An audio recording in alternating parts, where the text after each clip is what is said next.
doubt you have read a book by the name of The Adventures of Tom Sawyer, but that ain't no matter.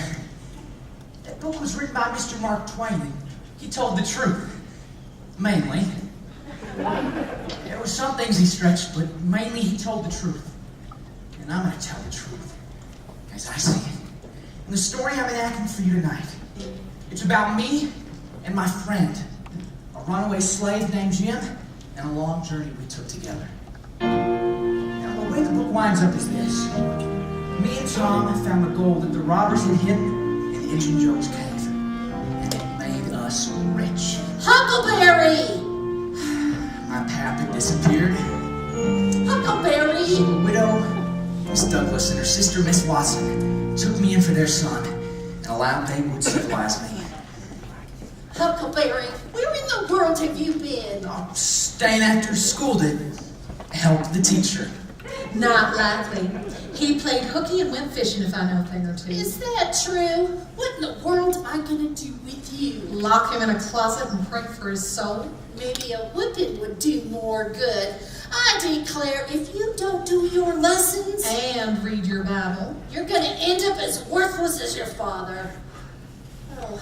For land's sakes, child, you haven't even had your supper yet. Jim, get the boy a plate. Growing boy like you, we need to get some flesh on those bones. Now you sit here and have your fill. But not until we've said the blessing. It got pretty rough living in that house, seeing they were so regular and decent in all their ways. Look at here, Huck. Do you want to go to heaven? Do you want to go to heaven? Well, I'll tell you right now. You better learn to read and you better learn your writing. Or you'll never get to heaven because you won't know how. You may think that the whole thing is silly, but it isn't silly really. And I'll tell you right now, if you don't learn to read, then you can't read your Bible. And you'll never get to heaven because you won't know how. Tom and me gave our money to Judge Thatcher. He took it and put it up at interest, so it fetched us $1 a day. That was mighty nice of him, but he thought that gave him the right to tell me who I should be. Look at here, Huck, now you better think it over. Do you want to be all over like your pappy is now? You better learn to read and you better learn your writing, or you'll never get to heaven because you won't know how. Tom Sawyer wasn't above putting in his 2 cents worth either, saying I should be more like the folks in those adventure books he was always reading. Hey, hey, ain't the situation concerning education aggravating and how? Hey, hey, you better get your lesson or you won't know how. In fact, sometimes it seemed like everybody in the whole blank town of St. Petersburg was trying to tell me who I should be. Look at here, Huck. Do you want to be a feller like a feller really ought to be? I'll tell you right now. You better learn to read and you better learn your writing, or you'll never get to heaven because you won't know how. Hey, hey, ain't the situation concerning education aggravating and how? Hey, hey, you wanna go to heaven? Well, you better get your lessons or you won't know how. Look at here, Huck, look at here, Huck, look at here, look at here, Huck, look at here.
change, you are going to the bad I place. wish I was there. How could you say such a wicked thing like that? All I meant was, I want to go somewhere. I want to change. I'm not particular. You'll live like me and you'll go to the good place. I can't see no advantage in going where you're going. So I've made up my mind that I won't try for it. Oh, that's it, you poor lost lamb. Stand up. Then the widow gave me a whipping. It's cheered me up a little. Now go upstairs. Say your prayers. Go to sleep. That night, instead of sleeping, I shitted down the drain pipe and got clean away. It was a lonesome night. There were only a few lights burning in the whole town of St. Petersburg, where there were sick folks, maybe. The wind was trying to whisper something to me, like a ghost that can't make itself understood. It's trying to go about every night breathing. Tom Sawyer, is that you? Come along, Huck. Where are we going? Injun Joe's cave. So I followed him through the graveyard and down to the river until we came to the big scar on the hillside. Then we crawled through a hole and into a cave whose walls was all of clay, damp, sweaty, and cold as a corpse. Now, we're gonna start this here gang of robbers and call it Tom Sawyer's Gang. What's the line of business of this gang? Oh, nothing. Only robbery and murder. Boy! Now, any boy who wants to join this gang has got to take this oath and sign his name in blood. What's it say, Tom? Well, it signs every boy to the gang and never tell any of its secrets. And if he does, then she'll have his throat cut and his carcass burned up and the ashes scattered all around and his name blotted off the list and never mentioned by the gang, but to have a curse put on it and be forgot forever. Real beautiful, Tom. You get that, I'll see your head. Oh, son, rest out of pirate and robber books. Be a good idea to kill the families of the boys who tell the secrets too. I'll write it in. But here's her thing. He ain't got a family. Then we gotta rule him out. Yeah, everybody's got to have a family or somebody to kill, or would it be fair and square for the others? I was about cried when I thought they weren't going to allow me into Tom Sawyer's gang. Just then, I got an idea. There's Miss Watson. The lady who's taking care of me. You can kill her. Really? There you go, shield, dude. Huck can come in. Now, everybody stick your finger in this knife and get some blood and we'll seal the oath.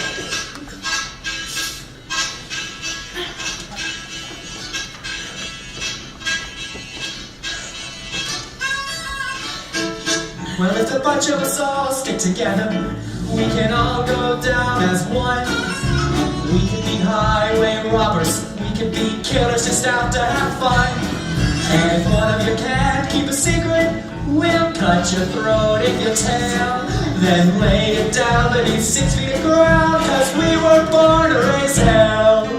All together now, we are the boys. All together forever and always. All together now, we are the boys. We're together forever and always. What's the line of business of this gang? We can rob houses, cattle, Well, Pete, that ain't no kind of style. We're highwaymen. We're gonna stop stages and kill all the people that steal their watches and money. Well, if the bunch of us all now listen, 'cause here's the part I like the best. If we all got a hold of some horses, we could ride like the boys out west. we could hoot and shoot, we could holler, We could ride on the devil in then go back to the cave and sleep all day, And do it the next night again. All together now, we are the boys. All together forever and always. All together now, we are the boys. Together forever and always. Do we always kill people? Oh, certainly.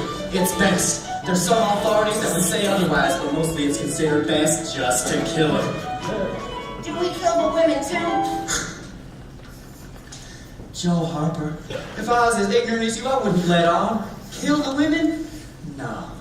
You just take them to the cave, or you're polite as pie to them, and by and by they fall in love with you, and then they don't want to go home no more. That's the way, and I'm agreeing. Good. Well, if the bunch of us all stick together, stick together all down, that's oil down, that's easy highway, right, small, killers just out to have fun. And then the bunch of us all form a circle and surround the ladies of the town. I said, hey, hey, hey, we'll take them to the cave and dance until they all fall down. All together now, we are the boys. All together forever and always. All together now, we are the boys. We're together forever and always.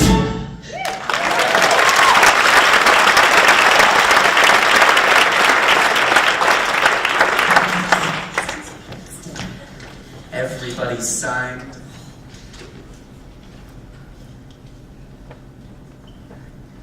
Ouch! You big crybaby. Am not. Are so. Am not. Are so. You call me a crybaby, I'm gonna tell everybody the Hey, secrets. no fighting amongst club members. But- Here's a nickel. Now keep your trap shut. Tom, I gotta be going home anyways. Oh, all right. Go home. We'll get together next week and rob some people and kill some people.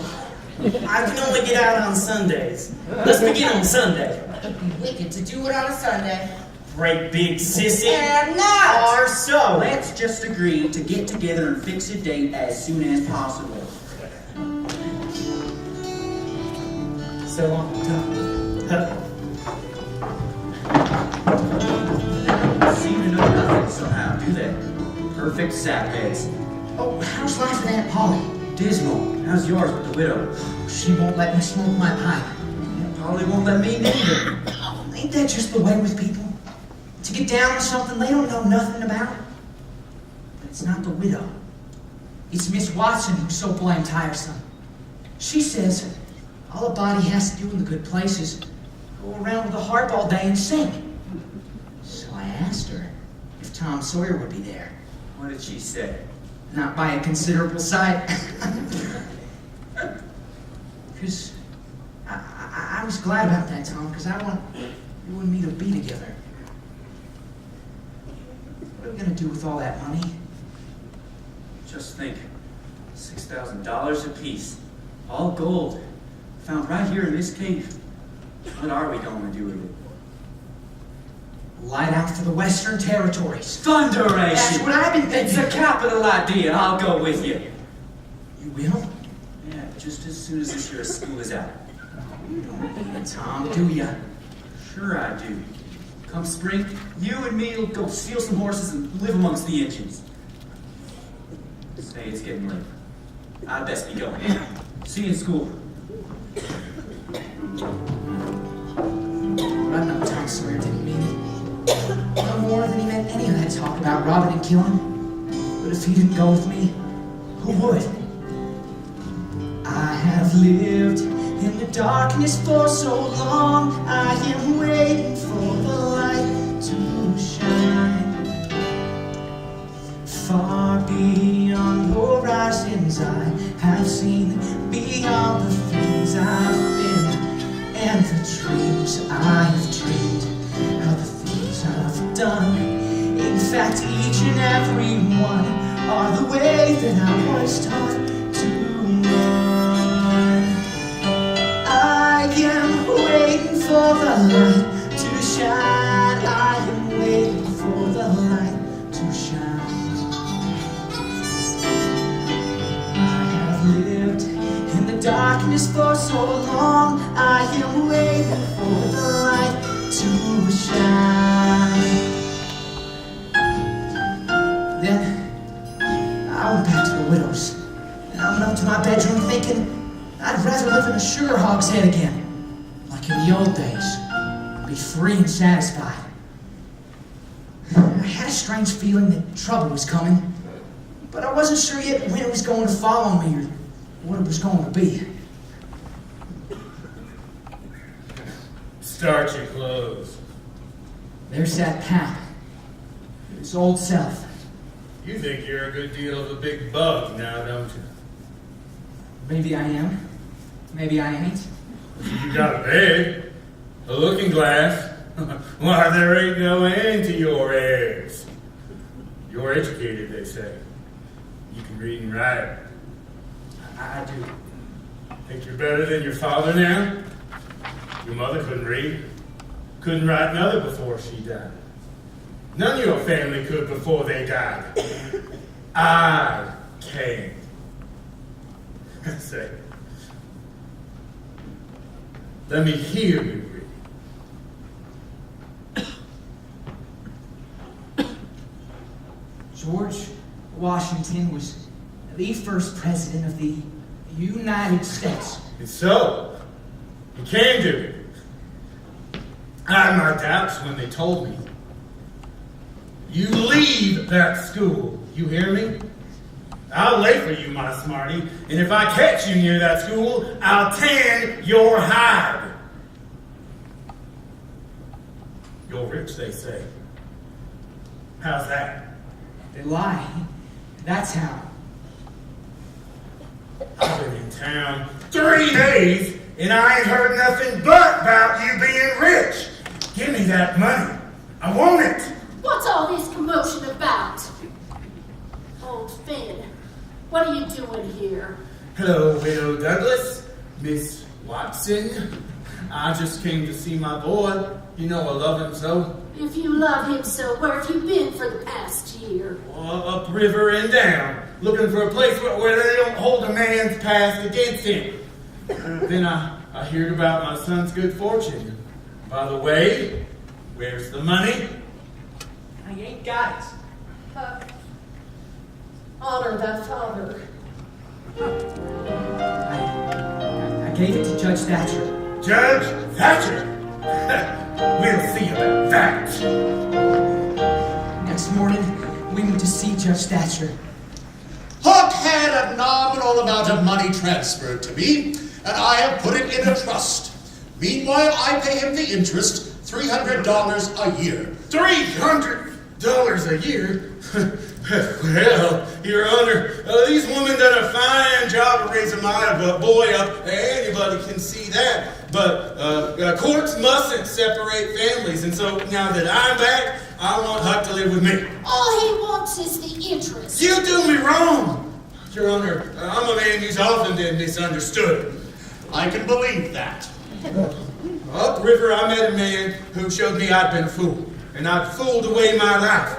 But here's a hand that was the hand of a hog, but it ain't no more. It's a clean hand, so take it and shake it and don't be afeard, because I tell you, I'm a new man. If it's so, this is the holiest day on record. Huck, who do you want to live with? I still like the old ways, but I'm beginning to like the new ones, too, a little. He's mine, and so's that money. I'm going to get a lawyer and take you to court, Judge Thatcher. Meanwhile, the boy stays with me. Oh, you can't take Huck! No, there's nothing we can do about that. Legally, you're still the boy's father. But if any harm comes to him, there will be consequences. Oh, I'm sorry, son. I didn't think your father would come back. Things would have been simpler had you just stayed dead. First thing I'm going to do is get you away from that school. I got a cabin over on the Illinois shore. We can live real good on $300 a year. That's just what my papa took me to his old log cabin in a place where it was so woody that you couldn't find it if you didn't know where it was. Clean them fish. That Judge Thatcher. Ain't I going to show him who's Huck Finn's boss? And they call this a government. What kind of government is that to take a man's son away from him, huh? Well, A man's son that he's had all the trouble and anxiety of raising. I don't know, Pat. Sometimes I've a notion to leave this country for good and all And I'll tell Judge Thatcher that to his face. Well, you dadgum government, you sorry so-and-sos. You got your damn hands in every pocket of my clothes. Well, you dadgum government. Oh, don't you know, don't you love them sometimes? You dadgum government, you better pay attention. You're sitting up there like a fool's convention. Well, you dadgum government. Oh, don't you know, don't you love them sometimes? You no good soul-selling sons of a deadpan shoe-fitting fire starters. I ought to tear your no good goddamn preambulatory bone frames and nail them to your government walls. All of you bastards. You dadgum government, you sorry rascals ratchets. You got yourself an itch and you want me to scratch it. Well, you dadgum. You dadgum.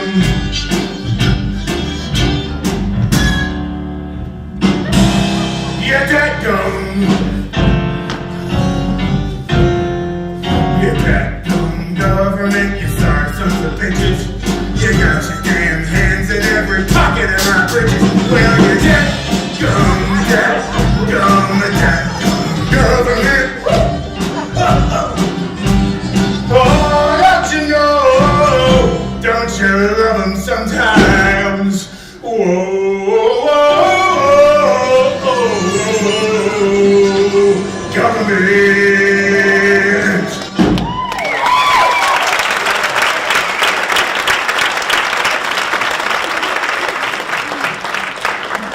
At the stove, Pap, I'll roll these fish in some cornmeal.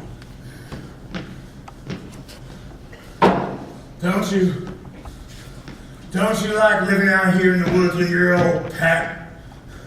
We can go hunting, fishing. You can take up cussing again if you like. I ain't got no objections. You can get up when you want. You ain't got to eat off no plate. You could be right jolly if you didn't drink so.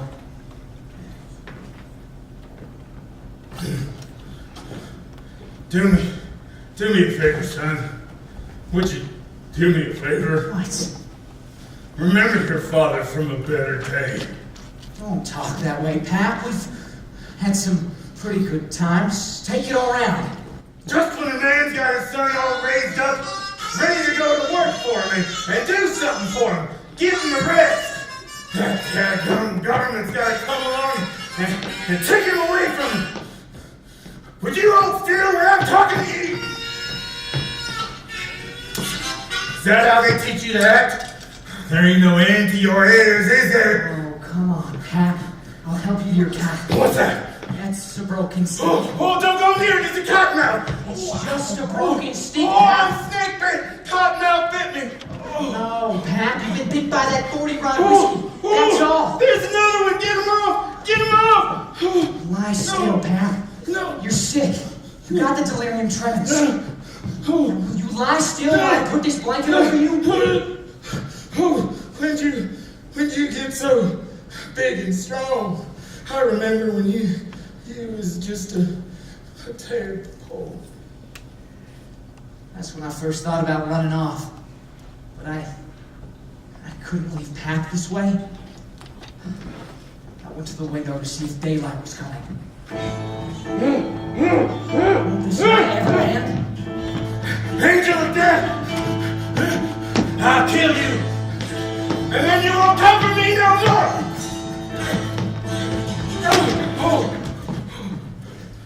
Tired. I'll rest a bit. Then I'll kill you. And I knew I needed to get away from my Pap and the money and all that trouble it caused me. The next morning, Pap went to town. Something so bloody I shouldn't tell you about it. But I will. caught a wild pig and shot down the door of the cabin. And I cut the pig's throat and spilled the blood all over everything. So it looked like somebody broke in and murdered me. I throw in all the fancy touches. Tom Sawyer couldn't have done it better. As Tom always said, a man's best friend is a hog.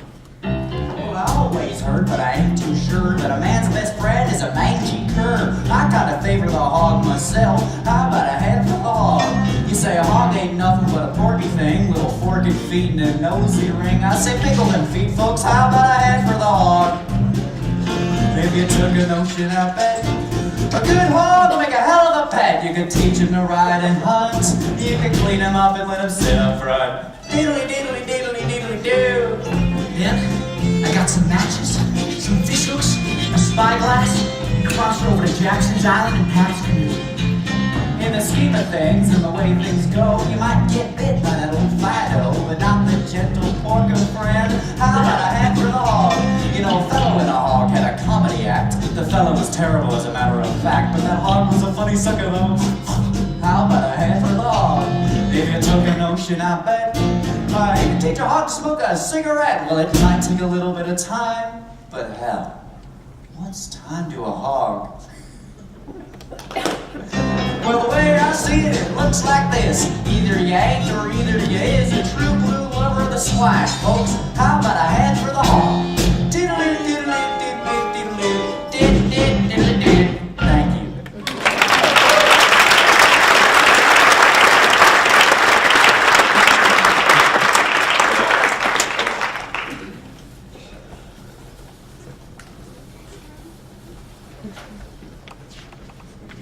The sky looked ever so deep.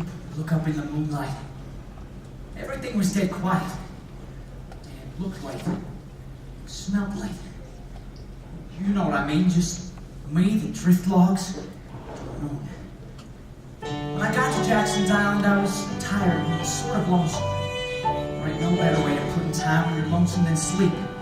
You can't stay, so soon get over it. I slept for the better part of 3 days. Woke up by this deep boom. Through my spyglass, I seen a ferry boat crossing the river. It was firing off a cannon to make my body rise to the top. And floating loaves of bread, loaded with quicksilver, because that's supposed to go right down to a drowned carcass and stop. I knew my plan had worked, and they thought I was dead. There's Pap, and there's Joe Stature. There's the widow and Miss Watson, and Ben Rogers, and Joe Harper. There's Tom Sawyer. The look on their faces. Huckleberry, Huckleberry. When they were gone, I was almost lonely again. So I started to explore the island. It all belonged to me, so to say. I was the boss of it. And I thought, here's a place where a body didn't have to be nobody but himself. I could bury me somewhere sitting underneath some tree somewhere. Maybe fishing, or maybe someplace sitting just wishing I was fishing. Oh, I could bury me. Do hereby declare myself to be nothing ever other than exactly what I am, and I'll never change for no one, no matter what they say. If I want to smoke in church, I'll smoke. If I want to pray away, oh, I huckleberry me. Do hereby declare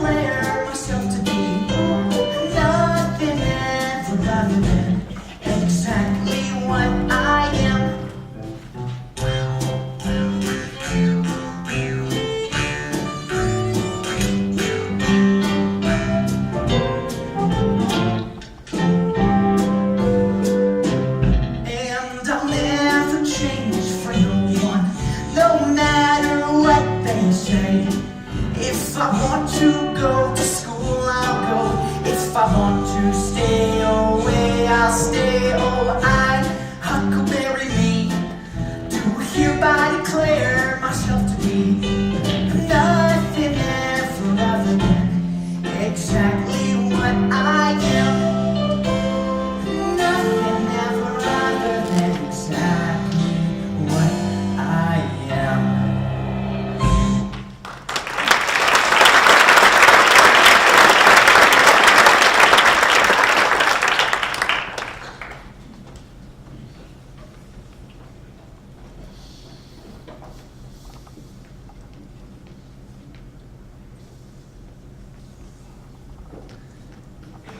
Hello, Jim. Get back in the river where you belong and don't do nothing to old Jim, who was always your friend. Jim, I'm not dead. I'm alive and ever so glad to see you. You ain't a ghost, is you? Touch me. I'm solid enough. I had to run away from my pap. He got the delirium tremens and tried to stab me with his Barlow knife. So I faked the whole thing. I talked along, but Jim just stood there. Finally, he says, See those birds flying low? That means rain. Let's go to my camp. I followed Jim to a lean-to he built on the Illinois side. Wow, you got a great place here, Jim. That must be the biggest catfish ever pulled out of the Mississippi River. I found them on my trot line this morning. I was just getting ready to clean them up. I've never seen a bigger one. And what's all this? Trash come floating down on the high water. Here's a calico gown. And some cigars. There must have been a flood somewhere upriver. Oh, and look at this raft. That come floating down too. Jim, what are you doing here? You wouldn't tell on me if I was to tell you. Blamed if I would, Jim. Huck, I run off. Jim, You said you wasn't going to tell. and I'll stick to it, Jim. Honest, ain't you? People can call me a dirty abolitionist and despise me for it, but that don't make no difference. I ain't going to tell, and I ain't going back there anyways. So let's hear about it. Miss Watson always says she won't sell me, but I've noticed there's been a slave trader around the place considerable. The night he was killed, I creeped to her door, and I hear the missus telling the widow Douglas that she's gonna sell me down to New Orleans. She don't want to, but she can get $800 for me. It's such a big stack of money she can't refuse. I never hear the rest. I light out. Big fish like this eat all sorts of trash in his years. I'll say, here's a spool. And a horseshoe. What's this? Must have been in there a powerful long time and coated over so. It's gold. What sort of writing is that on it? It's Spanish, I think. This is a Spanish doubloon, Jim. Why, it's pirate's gold. I reckon this fish could be 100 years old. You reckon so, Jim? You go along on the bottom, get older and older, bigger and bigger, and eat little ones. He here before people maybe. Before this was a country. When there was nothing here but that big river. I'm going down that river, Huck. To Cairo, where the Mississippi meets the Ohio, and then I'm following the Ohio north to the Free States. I'm going down on that raft and I'm getting my freedom. I'm going with you, Jim. You're getting a powerful lot of trouble helping Jim. You might find yourself hanging from a cottonwood tree. You can't do it alone. If I come with you, I can tell people you belong to me, and then they won't bother you. You do that for Jim? Then you're a friend, Huck. The storm's clearing. Jim, you provision the raft, and I'll slip over to the Missouri shore. But it's dangerous, Huck. What do you want to do that for? Why, just to see what's going on. Uh-huh. Here's a notion. Couldn't you put this on and go as a girl? It's a blame good notion, Jim. This way, nobody will know me. You better go by dark and be careful. You better hope nobody sees you. Don't worry. This ain't no time to go playing a fool. Jim won't rest until you get back. He's dependent on you. Well, of course I shouldn't have gone, but I was dying to find out what people were saying about me, now that I was murdered.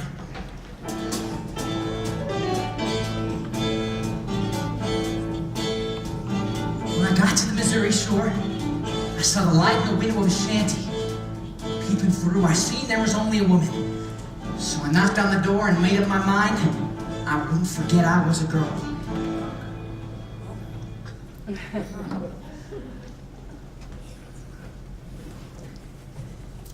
Who might you be? Sarah Williams.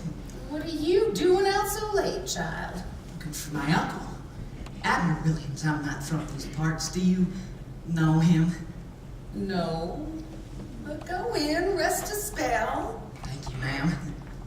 My husband will be home in half an hour. He can help you find this Abner Williams. Don't you want to take off your bonnet? Oh, no.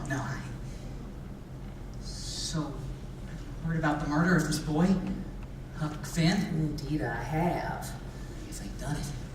Well, at first, some said his father. Here's my...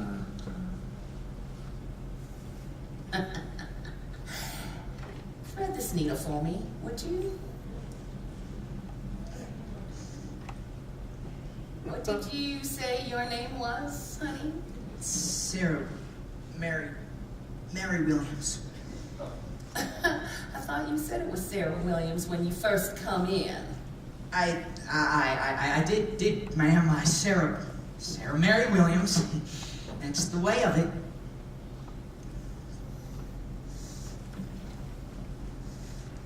Come on now, honey, what's your real name? Bill? Or Tom?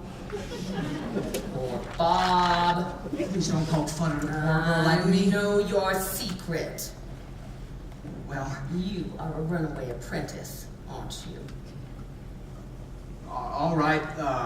My name is George Peters.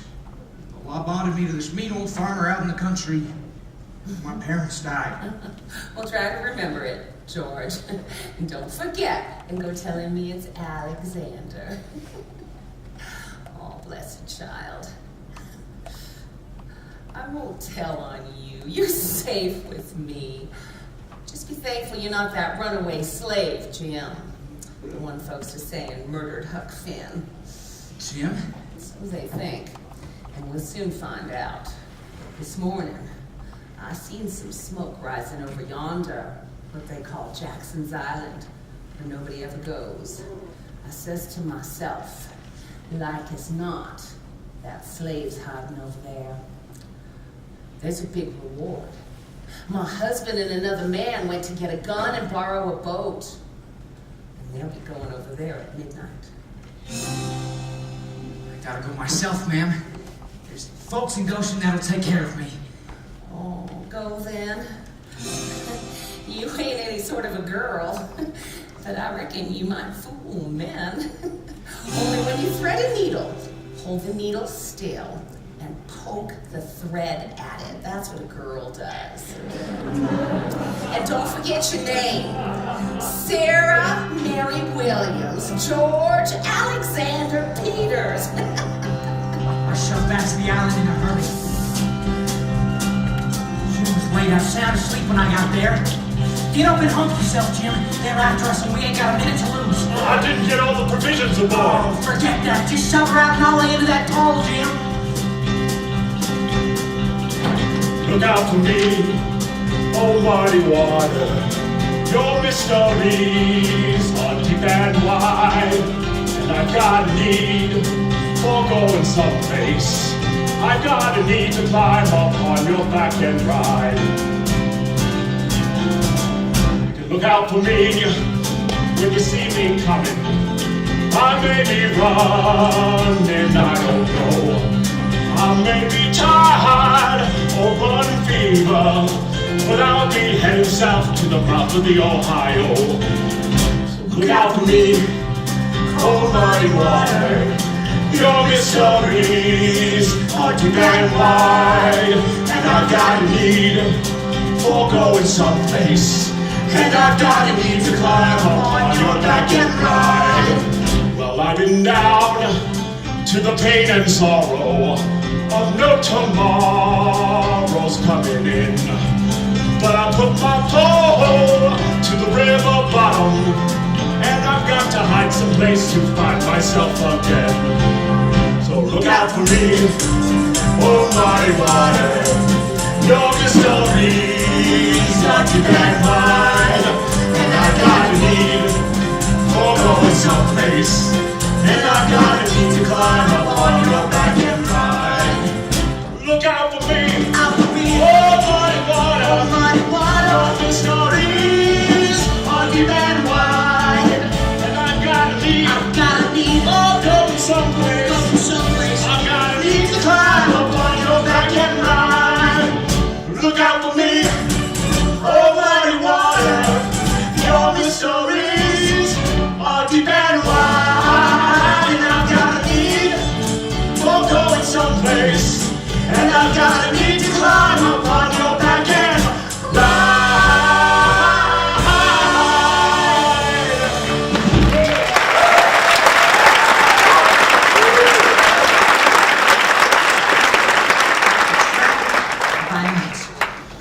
Eight nights should fetch us down to Cairo. Mississippi joins the Ohio. And we'll sail this raft maybe, and catch a steamboat north to the Free States. You think we're gonna make it? Give me your left hand. You know all the signs, don't you, Jim? I knows about everyone there is. What do you see? Considerable trouble and considerable joy. Well, that ain't much help. We're going to make it, Jim. We've got luck. So long as we don't do nothing foolish. Like looking at the new moon over our left shoulder? That or touching a snake skin with your bare hands. Looking at the new moon's the worst.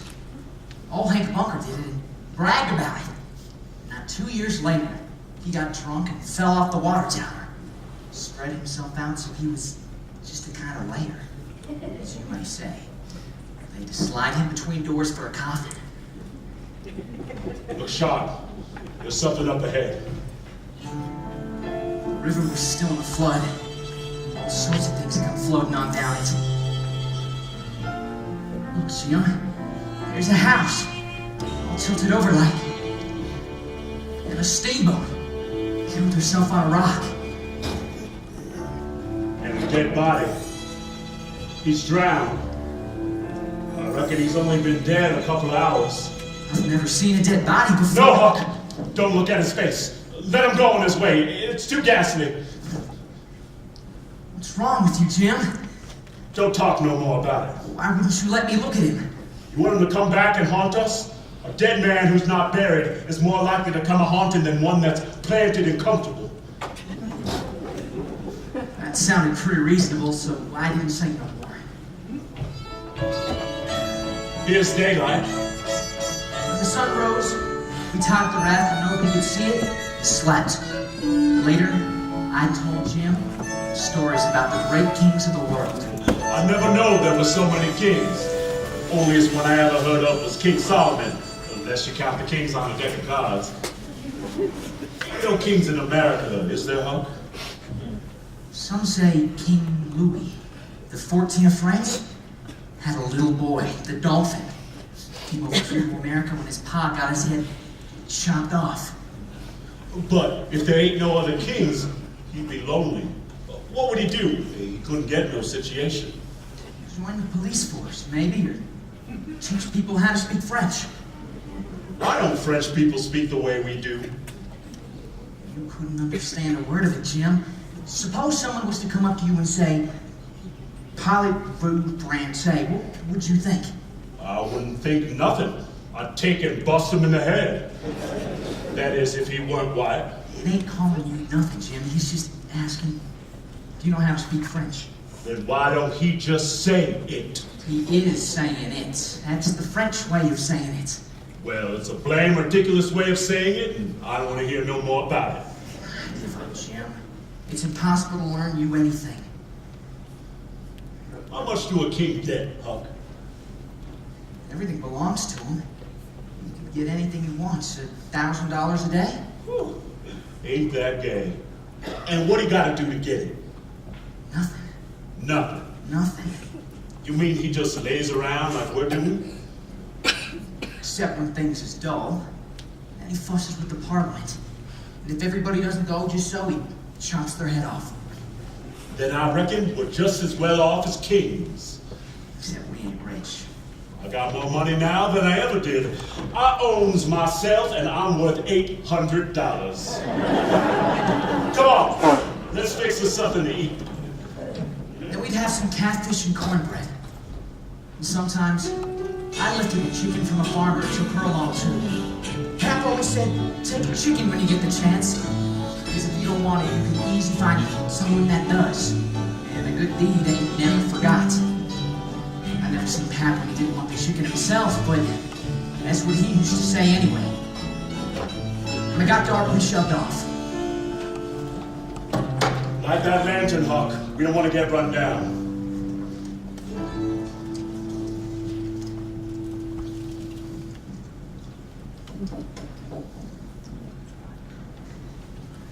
Sometimes I catch myself thinking about that dead man.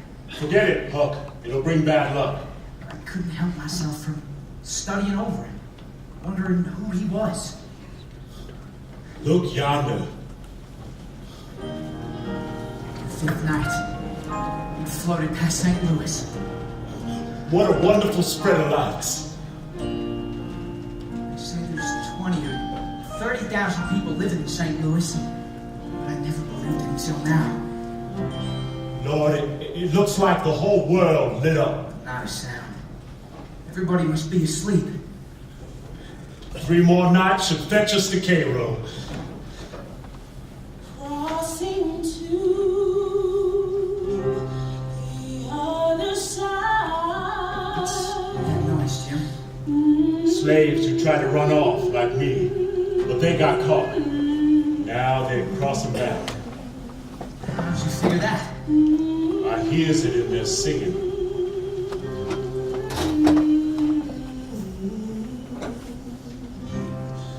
We are pilgrims on a journey through the darkness of the night.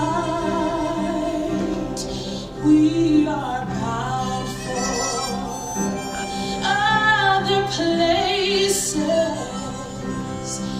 crossing to the other side. I will worry about tomorrow. When tomorrow bounds its sight. Until then, I'm just a pilgrim crossing to the other side. Jesus will be there to meet me.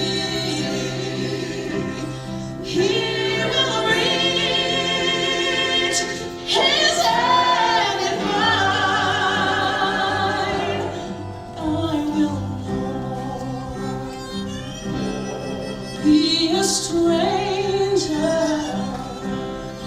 crossing to the other side.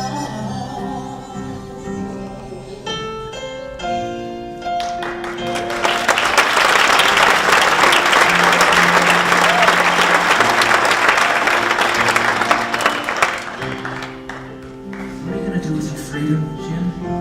Work hard and never spend a single cent till I get enough to buy my wife. I never knowed you had a wife. She belongs to a farmer near St. Petersburg. Then we'll both work till we get enough money to buy our 2 children. Take a heap of money for that. If their master won't sell them, why then I'll hire an abolitionist to go steal them. And my conscience got in trouble with me. This thing I was doing, come home. It thinks Jim is going to get free. He's going to hire somebody to steal that farmer's property. Who's to blame for it? Me. Pretty soon, I'll see the lights of Cairo, and I'll be shouting for joy. I'll say, Huck done it! Jim's a free man, and it's all on account of Huck. Look, the stars is going out. But we're going into a fog. We'll miss Cairo. I'll go forward and make some noise. We'll get run down if we're not careful. Yo! Yo there! Look sharp, Huck. If we miss Cairo, it's all over for Jim. We'll just go drifting deeper and deeper into the slave country. My conscience was stirring me up, hotter than ever. So I says to it, let up on me. I'll go ashore at first light and tell. Yo! Yo there! Can you see anything? Who's that yonder? You my friend, ain't you, Huck? Hi, Jim. They got guns.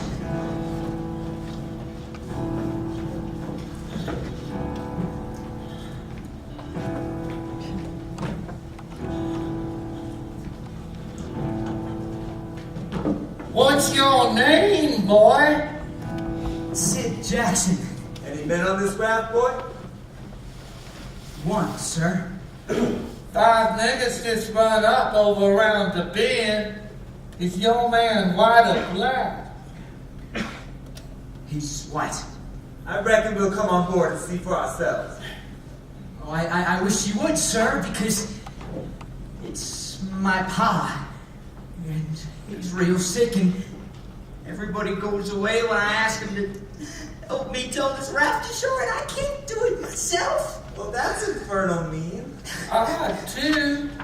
Say, boy, what's the matter with your paw? Oh, it's the small pa. Oh, my God. I mean, it ain't nothing. Boy, that's a lie. Wait, don't leave us, please. Keep away, boy. Confound it, your pa's got the smallpox. You know it precious well. Why didn't you say so? Because I didn't want you to leave us like all the others. Look, boy.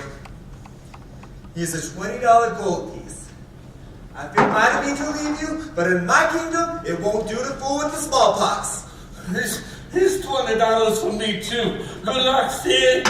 Hey, if you find any slaves, you get some help and nab them. There's some money in it for you. Goodbye, sir. I won't let no runaways buy me if I can help it.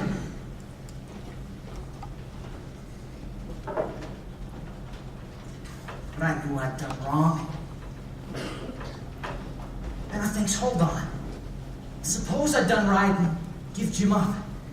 Would I feel better than I do right now? No. Says I'd feel worse. Well then. What's the use in learning to do right when it's troublesome to do right and no trouble to do wrong? The wages is just the same. Jim, they're gone. Oh, Huck, that was the smartest dodge. And look, $20 apiece. That's deck passage or steamboat to the Free States. Jim ain't never gonna forget this. You're my only friend in the world, Huck. But you're the best friend Jim's ever had. I reckon we'll see Cairo by morning. I'm bound to say I'll miss this old raft. There ain't no home like a raft after all, is there? Nothing like floating down this river on a rainy night. Mighty free, easy, and comfortable.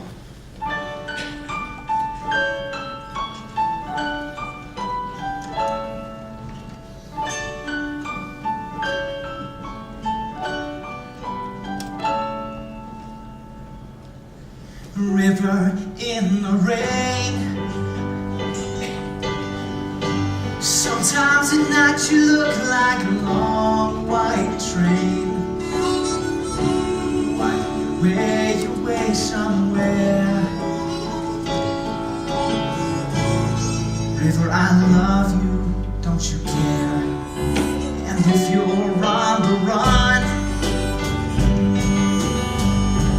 winding someplace just trying to find the sun. Whether the sunshine, whether the rain. River, I love you, just the same. But sometimes in a time of trouble, when you're out of hand and your muddy bubbles roll across my floor, carrying away the things I treasure, and there ain't no way to measure why I love you more than I did the day before. River in the rain. Sometimes at night you look like a long white train, winding your way away somewhere. River, I love you, don't you dare. But sometimes in a time of trouble, when you're out of hand and your muddy bubbles roll across my floor, carry away the things I treasure, and there ain't no way to measure why I love you more than I did the day before. River in the rain. Sometimes at night you look like a long white train, winding your way away from me. River I've never seen the sea.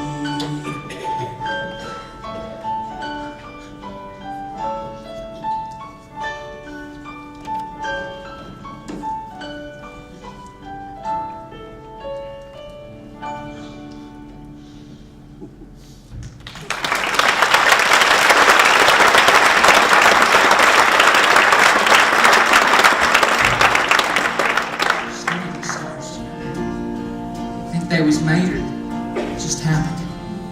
I allow they was made. And I allowed they just happened.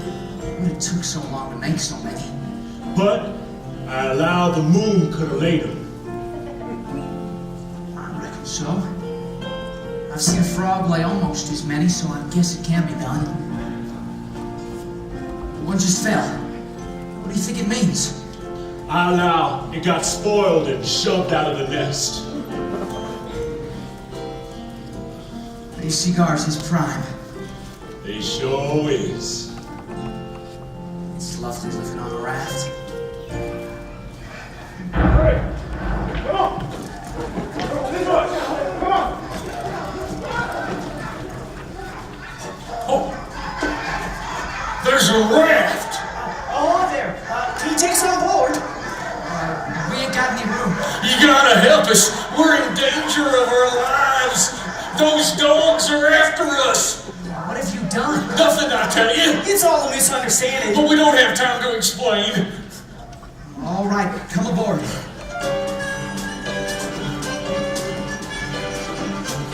I reckon we gave them the slip. Don't worry. We'll be miles downstream by daylight. But I was wondering if you could tell us how far it is to Cairo. Cairo? Well, you're in Kentucky, boy. Must have floated past Cairo in that fog. So it's all up with Cairo. He belonged to you? Of course he does.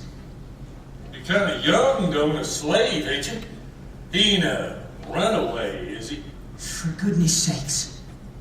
Would a runaway run south? No. No, I reckon he wouldn't. Jim's my only belonging to me in this world. I've had considerable trouble with people not believing me, that Jim belongs to me. My papa was killed when this raft was run over by a steamboat. People have been trying to take Jim away from me. You reckon we could travel with you for a couple of days? I guess that would be all right. We'd be obliged to you. Sleep here on the deck. And in the morning, we'll stop and have some breakfast.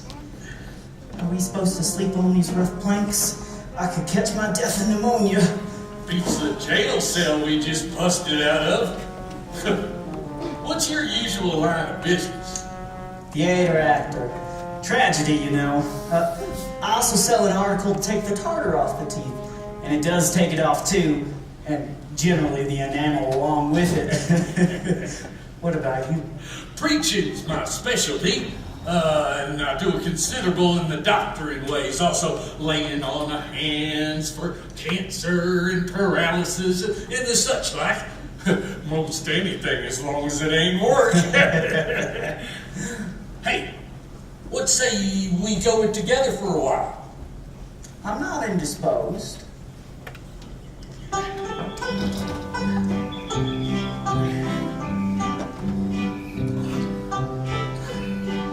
didn't rightly know where we were going. Now that we missed Ohio. The raft would go upstream, of course. As long as we were floating on down, I didn't see no reason not to give him a lift. I've sort of been feeling the need of a change again. The days have been sliding by so smooth, they was almost dull. The raft was uncommon lively with the two of them along. Out, damned spot. For life is but a tale told by an idiot. 'Tis an unweeded garden that grows to seed. Throw physic to the dogs, I'll none of it. Friends! Romans! Countrymen! Is that chicken ready yet? Almost. I don't see why we have to give them any of this chicken. Gotta help it, Jim. I'd expect people to do the same for me if I was in trouble. We can eat now.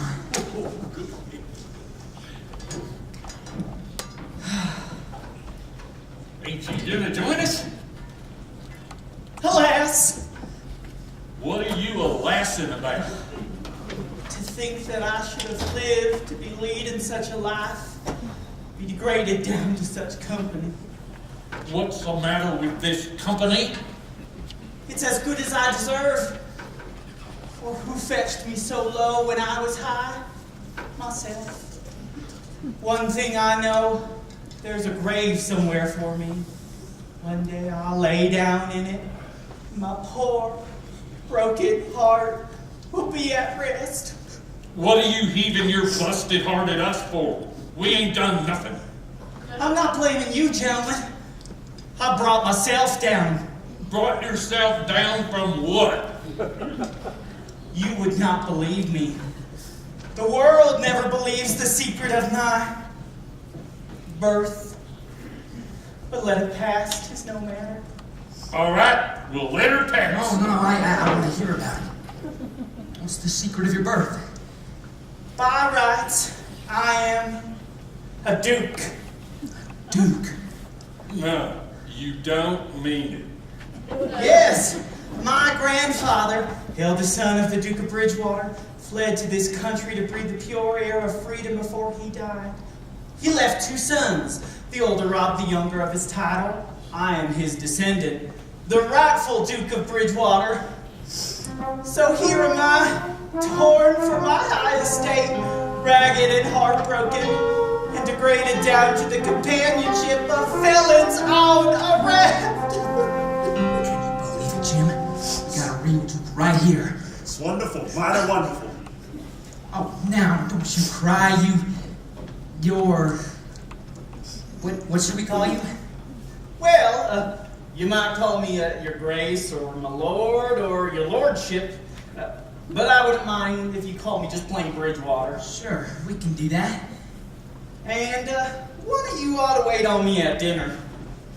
Do any little thing for you that you want done, your grace. Will your lordship have some of this chicken? Here. This is the best portion. Thank you. It's a great comfort to hear you acknowledge me. Now listen here, Bilgewater. I'm nation sorry for you, but you're not the only person who's been thrown down wrongfully from our high place or has a secret of his birth. Can I trust you? To the bitter death, speak. Bilgewater, Bridgewater. I am the dolphin. The dolphin hawk, just like you told me. Yes, friend. You see before you the wandering disappeared Louis the 17th, the Dauphin, son of Louis XVI and Marie Antoinette. You? At your age? No. Why, the Dolphin would be a youngster. You look 600 or 700 years old at the very least. Trouble has done that, Bilgewater. Trouble has brought these gray hairs and premature balditude. But, gentlemen, you see before you, in blue jeans and sorrow, the wandering, exiled, trampled on, suffering, and rightful King of France. King, we're mighty sorry for you. But we're mighty glad to have you aboard. Is there anything we can do to make you feel better? Yes, always go down on one knee when you talk to me, and always address me as Your Majesty. Well, Your Majesty, you better have this portion. Oh, yes. And here's a portion for your lordship. Of course, it didn't take me long to realize they weren't no real kings and dukes. It tickled me to see the way that they had old Jim fooled. What's the matter, Bilgy? You don't have to be so standoffish. Why, your father was a good deal thought of by my pa. In fact, he invited all the dukes of Bilgewater around the palace considerable. You know, I think you have the makings of an actor in you. Me? Has Your Majesty ever tried the histrionic boards? No, hardly ever seen any play acting. Oh, I was too small when Paul used to bring them around the palace. You reckon you could learn me how? Easy. And it could be profitable. Very profitable. We're gonna make a great team, Bilgy. There's sheep to be shorn up and down this river. And you and me are just the people to do it. When the sun goes down in the south and the moon comes up in the east, we'll step right up and see the wonder of the age. It's a guaranteed visual feast. When the darkness falls on the town and the gold stars start to rise, you can't imagine a menagerie there created by a couple of guys. Well, anybody wondering what they're gonna see is gonna have to ante up $1 for the ticket.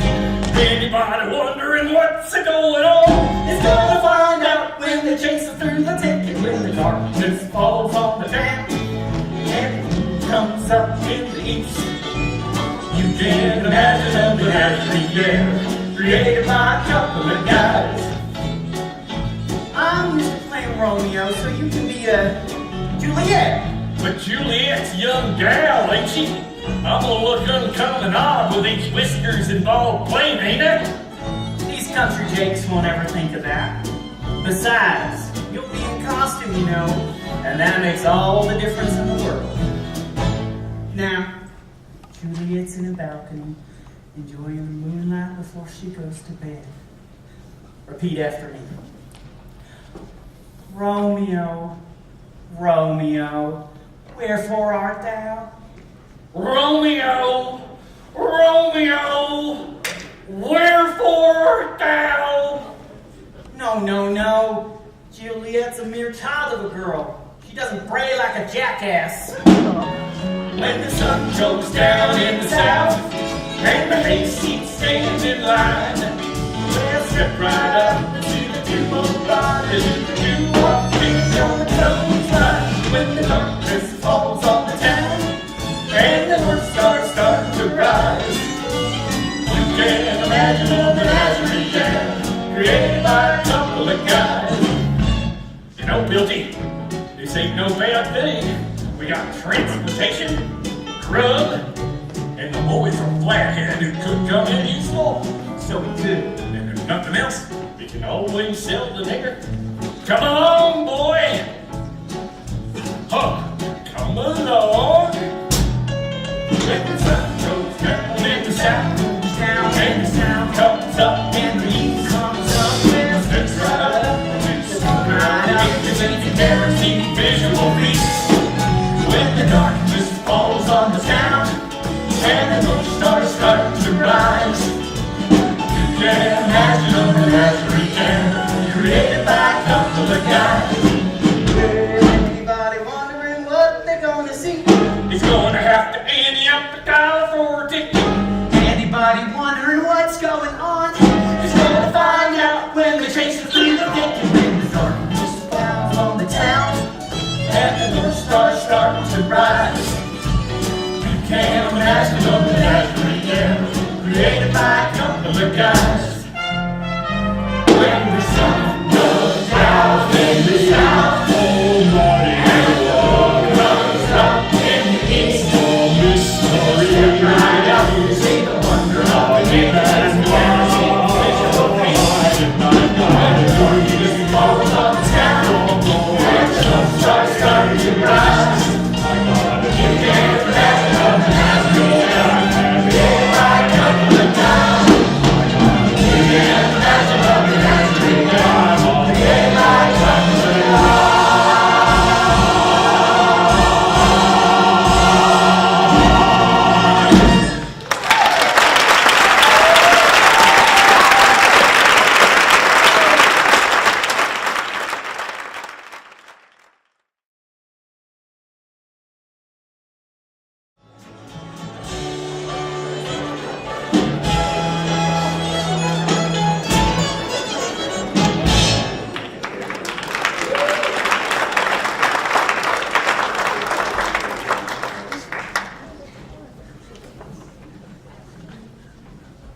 We traveled pretty much into the state of Tennessee, and I was having a gay old time studying those rascals.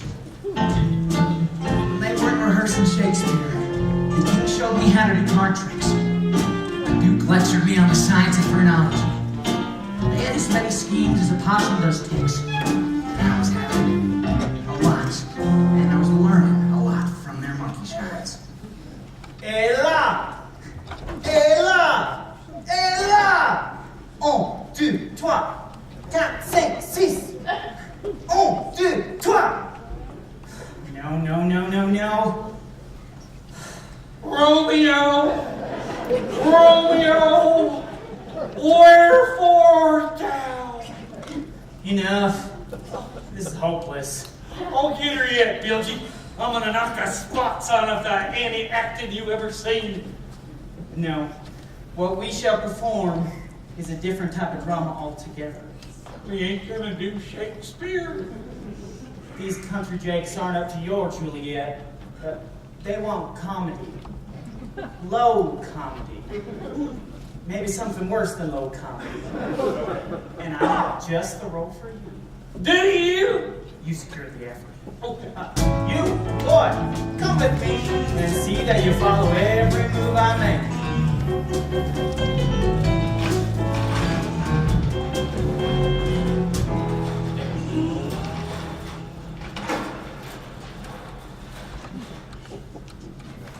We walked to Bricktown, Arkansas, to look for some paying customers. Why they called it Bricktown, I don't know. There wasn't a brick in the whole place. And the one road was nothing but mud. And the only people in sight was an ornery-looking bunch of loafers. Give me a chaw of tobacco, Andy. I just gave the last one to Hank. What are we going to do today, Rafe? Too hot to do anything, Andy. Maybe there'll be a dog fight later on. Oh, I hope so.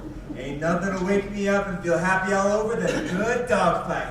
Gentlemen, give a listen. All willing and able should step right up and follow me to the Bricktown Wharf to purchase their tickets for the show of the century. What's he so excited about? It's another one of them medicine shows. Tonight, on the stage of the shipwrecked showboat Sir Walter Scott, the sublime poetry of William Shakespeare, and a freak of nature brought to you from the jungles of Borneo at great expense, the Royal Nonesuch.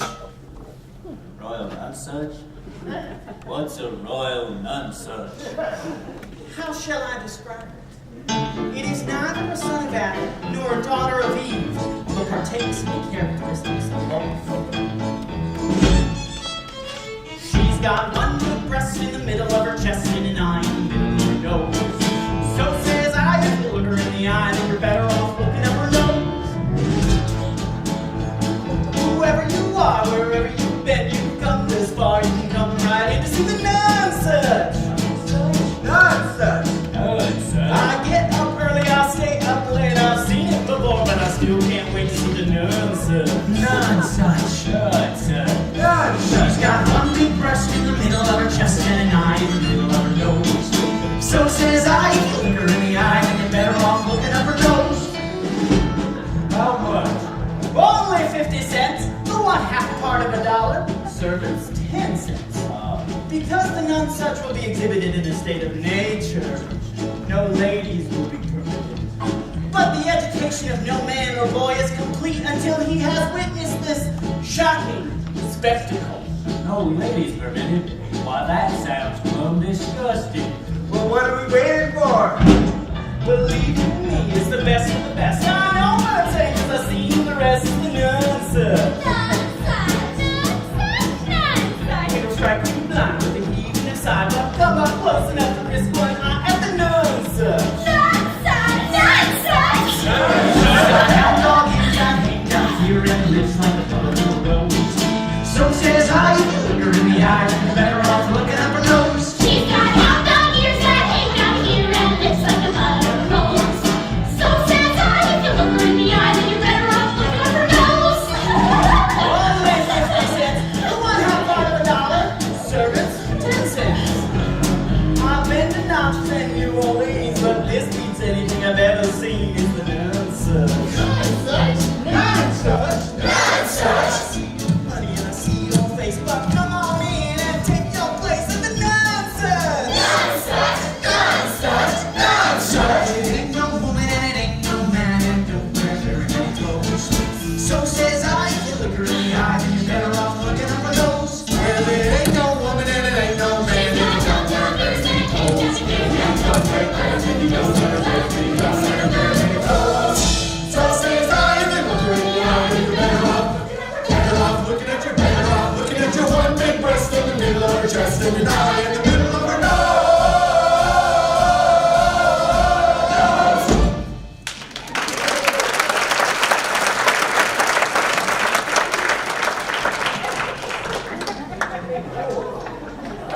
To be or not to be, that is the bare bodkin that makes calamity of so long a life.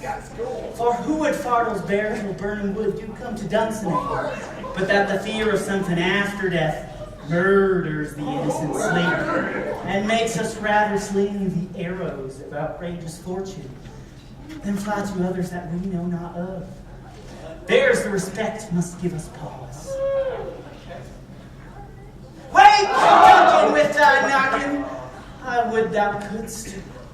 For who would bear the whips and scorns of time, and the quietus which his pangs might take, in the dead waste in middle of the night, when churchyards yawn in customary suits of solemn black, but that the undiscovered country, from whose bourne no traveler returns, breathes forth contagion on the world. And like the poor cat in adage, I sickle o'er with care, 'tis a consummation devoutly to be wished. But soft, you the fair Ophelia, nymph, ope not thy ponderous and marble jaws, but get thee to a nunnery. Go! Thank you! Thank you! That was Hamlet's moral soliloquy. And now for the second part of our show. Gentlemen! Presenting the most shocking spectacle ever performed. The incredible. The unbelievable. The royal nuns.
engagements.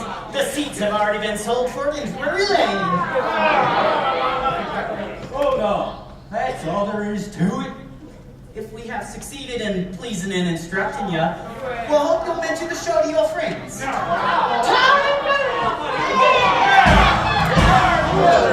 Hold on. We've been good. Might have badly good. But we don't want to be the laughing stock of the entire town. No, we don't. So here's what we'll do.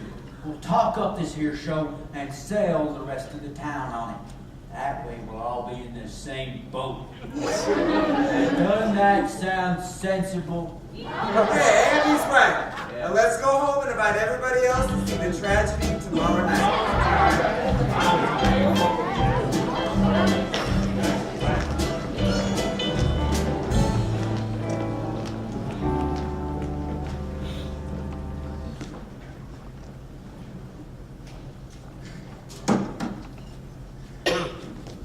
Greenhorns! Flatheads! How much did you make? $135. No women and children. I knew that'd fetch 'em. Oh, look here, Grace. We got away with it tonight, but what about tomorrow? I got a feeling they might want to come back and make things hot boys. Tomorrow? Why? They come to the theater. We take their money as usual. They take their seats and then Yeah? we shoot for the river like the Dickens was after us. Never again. You were magnificent! You hauled in a wagon load of money. And tomorrow. There ain't gonna be no tomorrow. There has to be a better way of making money than to make a public spectacle out of ourselves. We're leaving tonight. Me and the Duke went out to celebrate. And I went back to the raft thinking how great them two was. How they made fools of the whole town and a pot of money besides. The raft was pulled up in this little cove. By now, them two were keeping Jim chained up all the time. And when I seen the getup they made him wear, so people wouldn't think he was a runaway, I just had to laugh. Huck, I decided to play a joke on him. look yonder. Who's that? Ain't that a runaway, boys? I believe it is. Don't come any closer. Whoever you are, I'll knock your brains out. Oh, Lord, it's you. Oh, Jim, that was so comical. Of course it's me, you simpleton. But I guess you believe just about anything, wouldn't you? Don't you do me that way, Huck Finn. Blamed if you aren't the horriblest looking outrage I ever did see, Jim.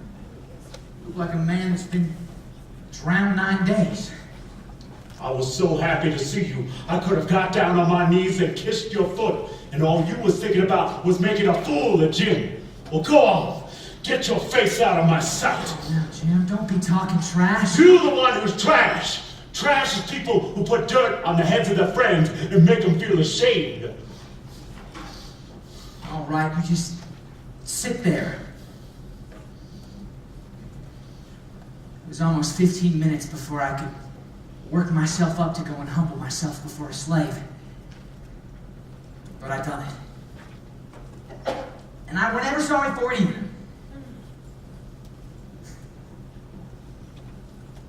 I'm sorry, Jim.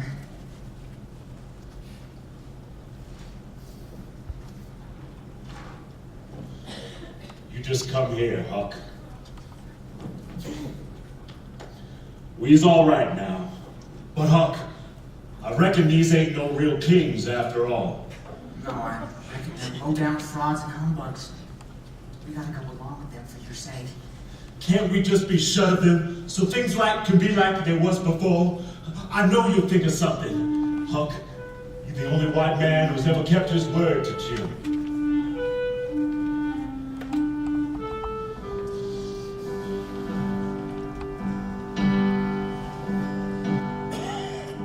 I see the same stars through my window that you see through yours, but we're worlds apart, worlds apart. And I see the same skies through brown eyes that you see through blue, but we're worlds apart, worlds apart, just like the earth, just like the sun. Two worlds together are better than one. I see the sunrise in your eyes that you see in mine, but we're worlds apart, worlds apart. The same stars through my window that you see through yours, but we're worlds apart, worlds apart. And you see the same skies through brown eyes that I see through blue, but we're worlds apart, worlds apart, just like the earth, just like the sun. Two worlds together are better than one. I see the sunset in your eyes that you see in mine, but we're worlds apart, worlds apart, together, but worlds apart. And the mockingbird sings in the old yonder tree, twaddle-ya-dee-dee-da-dee-dee-dee.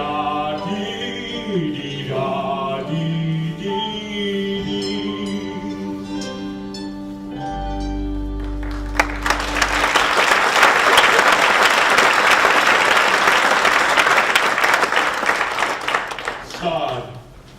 It's mighty hard. Poor little Elizabeth. Poor little Johnny. Are those your children, Jim?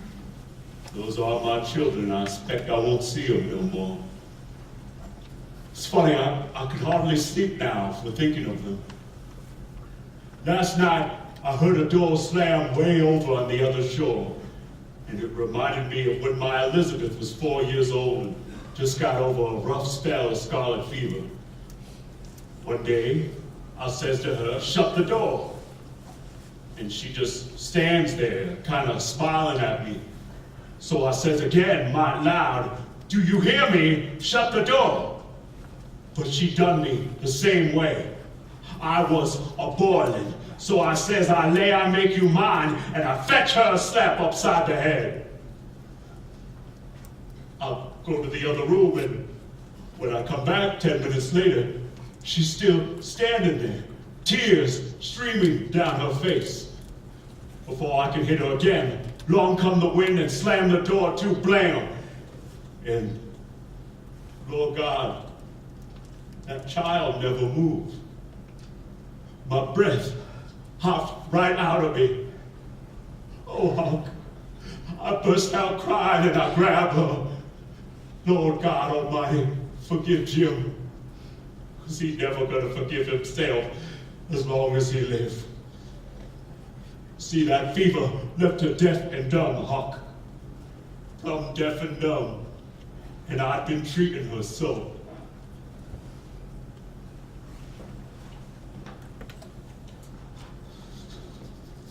Don't sound natural, but Jim cared for his people just as much as white folks cared for them.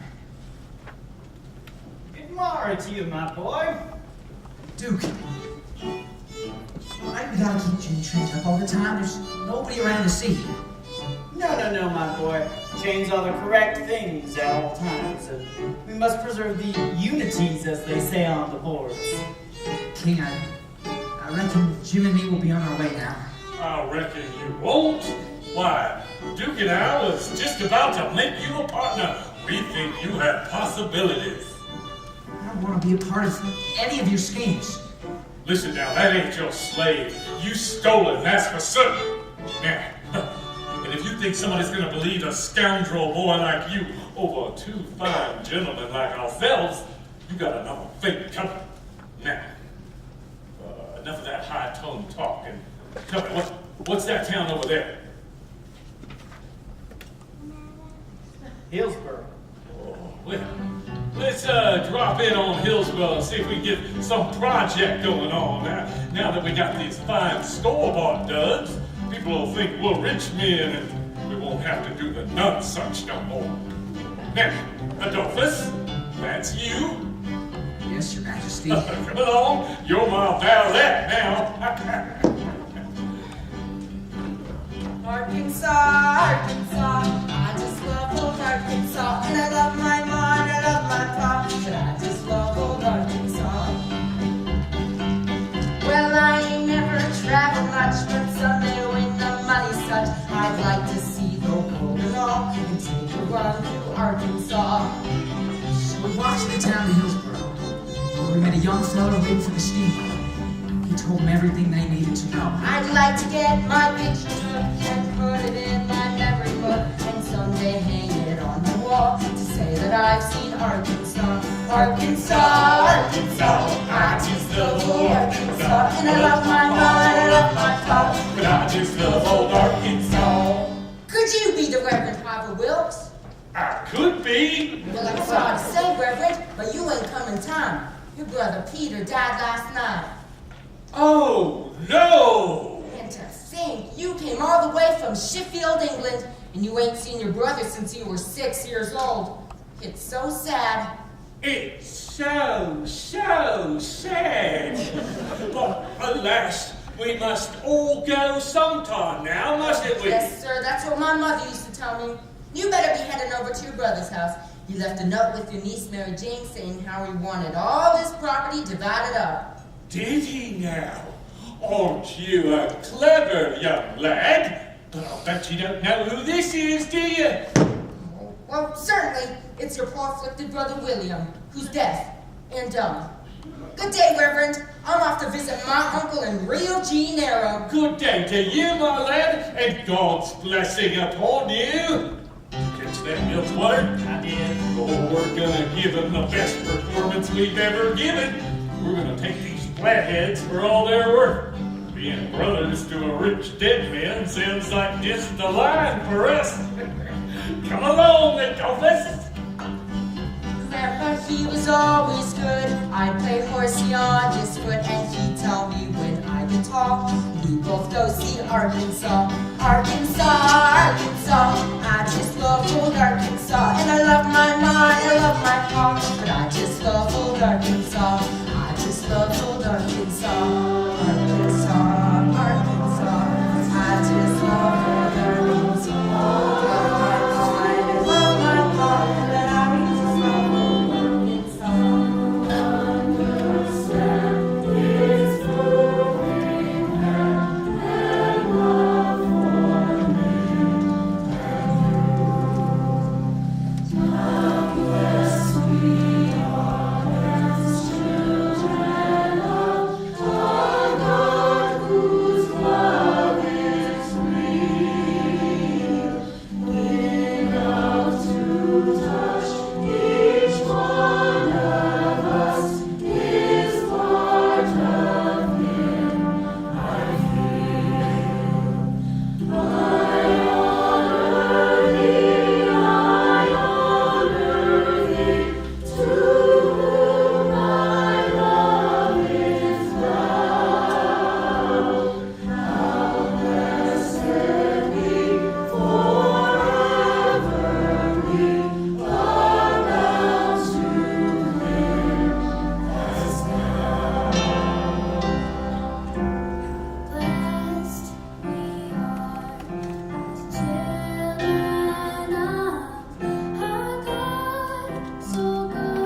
Mr. Peter Wilkes lives?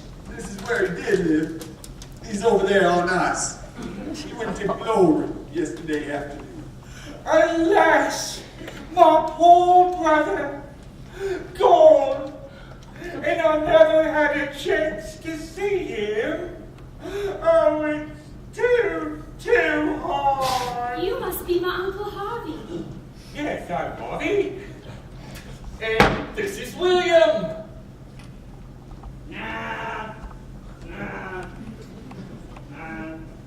And you, my dear girl, must be Mary Jane. I am. And these are my sisters, Susan and Joanna. One was stone-faced, one was dim-witted. Miss Mary Jane was real pretty. Here's a letter my father left behind. Oh, well, let's read it, shall we? It leaves the house and 3,000 in gold to you. And 6,000 in gold to William and me. And here it is.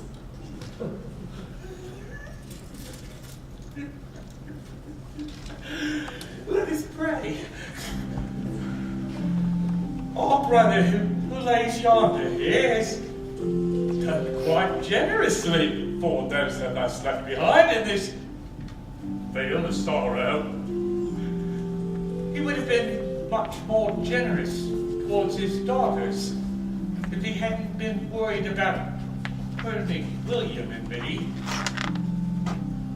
But what kind of uncles would we be that would rob from such lands as these who he loved so? Here, Mary Jane, you take the 6,000. You dear, good souls. How could you? My God. My counselor. These aren't your uncles. They're nothing but the thinnest kind of imposter. Oh, this must be my brother's dear friend and advisor. Get your hands off me, you ignorant tramp. Oh, yes, you talk like an Englishman, don't you? Why, it's the worst imitation I ever heard. But he knew our names. And if they were imposters, why should they refuse my father's legacy? Mary Jane Wilkes, I was your father's friend, and I'm your friend. And I warn you as a friend, and an honest one, to turn these pitiful scoundrels out of your house and have no more to do with them, will you? Here's my answer. Keep the money. All of it. Invest it for me in any way you choose. We open our house and our hearts to you, and I place myself and my affairs completely in your hands.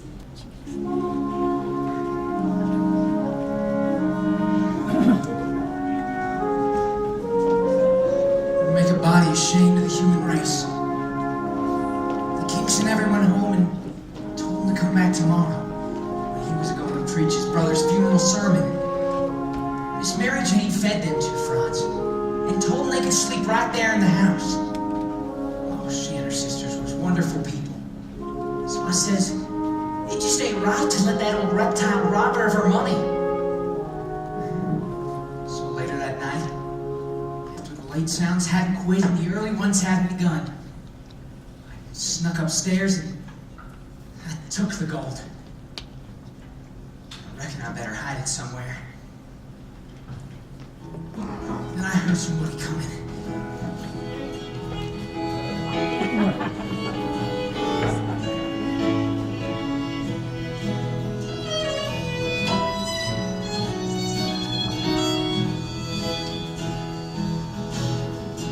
You think it's lonesome where you are tonight, and you wanna be here with me. If you think there's heartache where you are tonight, then you wanna be here with me. 'Cause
hid the money, the words just dried up in my throat.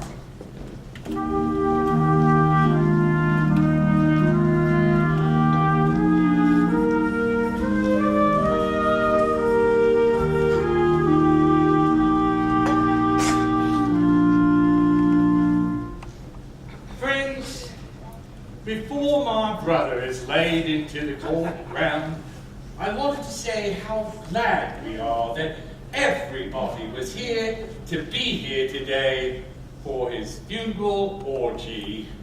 No, we wanted to make this a public funeral orgy. No. Poor William, afflicted as he is, his heart is always right. He just wants everybody to feel welcome. But he needn't worry. That's just what I'm at. My brother respected everybody. That's why everybody should be here at his funeral orgy.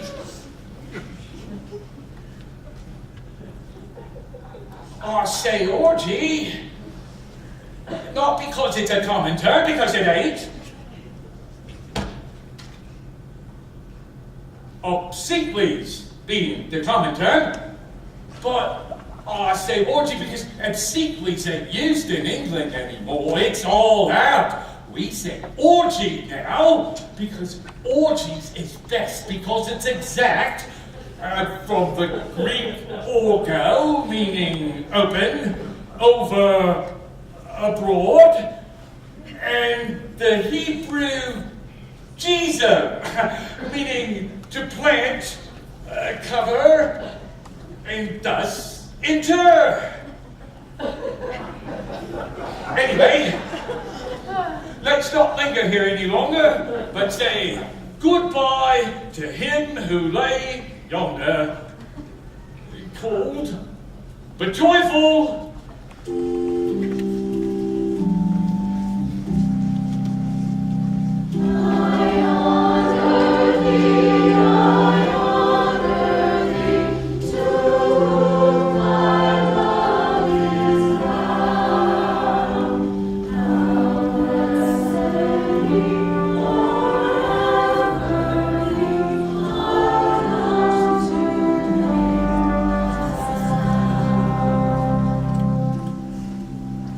Music sounded mighty good after all that soul butter and hogwash. We walked to the cemetery and I watched them screw a lid on that coffin. I'm trying to better this. I've worsened it 100 times. I wish to goodness I just let it alone. Dad fetched the whole business. Miss Mary Jane, Alice, they sold us. Your uncle done it. He sold my girl to Memphis and he sold me downriver to New Orleans. I'll never see my girl again as long as I live. What is this? Miss Mary Jane, my congregation will be worried about my brother and me, so we must settle the estate and return immediately. I'm auctioning the house, I'm selling the slaves, and I'm sending your sisters and you back to England. England? Yes, you can make a new start there, and your relatives will be honored to take care of you. But you can't separate Alice and her daughter. Oh, Miss Mary Jane, you put your affairs completely in my hands. What's done is done!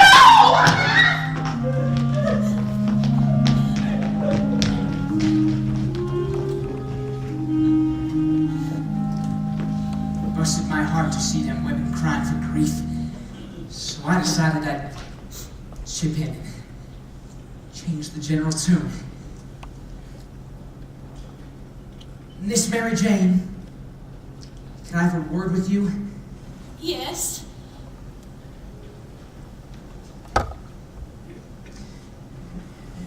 Miss Mary Jane,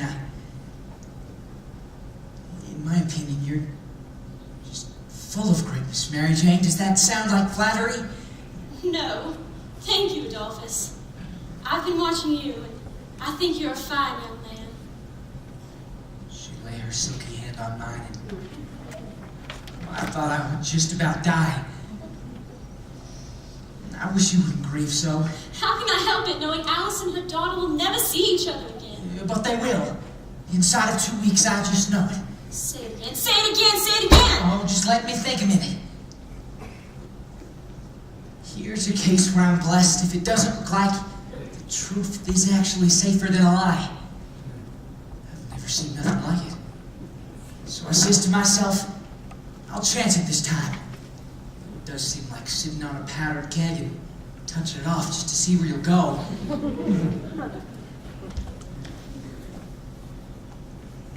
There's something you gotta know. Yes? Don't you holler. You just sit there and take it like a man. I'll do the best I can. Well, those uncles of yours, they ain't uncles at all. They're frauds. I knew it. I knew it. Come on, don't waste a minute. Let's go tell the sheriff. Oh, hold on. If you blow on them, there'll be another person named Jim who will be in just as big a trouble. I'll show them trouble. I'll have them tied and feathered and thrown into the river. Look, the sale of your slaves won't count when it comes out they're imposters. Just leave the house long enough for me and Jim to get away, and then go to the sheriff. All right, I will. There's one more thing. That bag of money? Well, they've got it, and it makes me feel pretty silly to think how. No, they ain't got it. I hid it. Where? I'd rather not tell you. But I'll leave a note. All right. I'll do everything you told me. Must you leave? If you were to stay, I should be your truest friend. No, I gotta go. Goodbye. I shan't ever forget you, but I'll think of you many a time, and I'll pray for you too.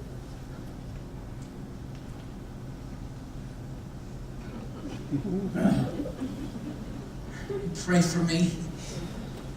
I reckon if she'd known me, she'd have taken on a job that was nearer her size. But I bet she'd done it. She had the grit to pray for Judas if she took the notion. And when he come to beauty and goodness, she'd lay over them all. I ain't never seen her since she walked out that door. No, I ain't never seen her since. But I reckon I thought about her many million times. Did the morning come too early? Was the night not long enough? Does a tear of hesitation fall on everything you touch? Well, it might just be a lesson for the hasty heart to know. Maybe leaving's not the only way to go.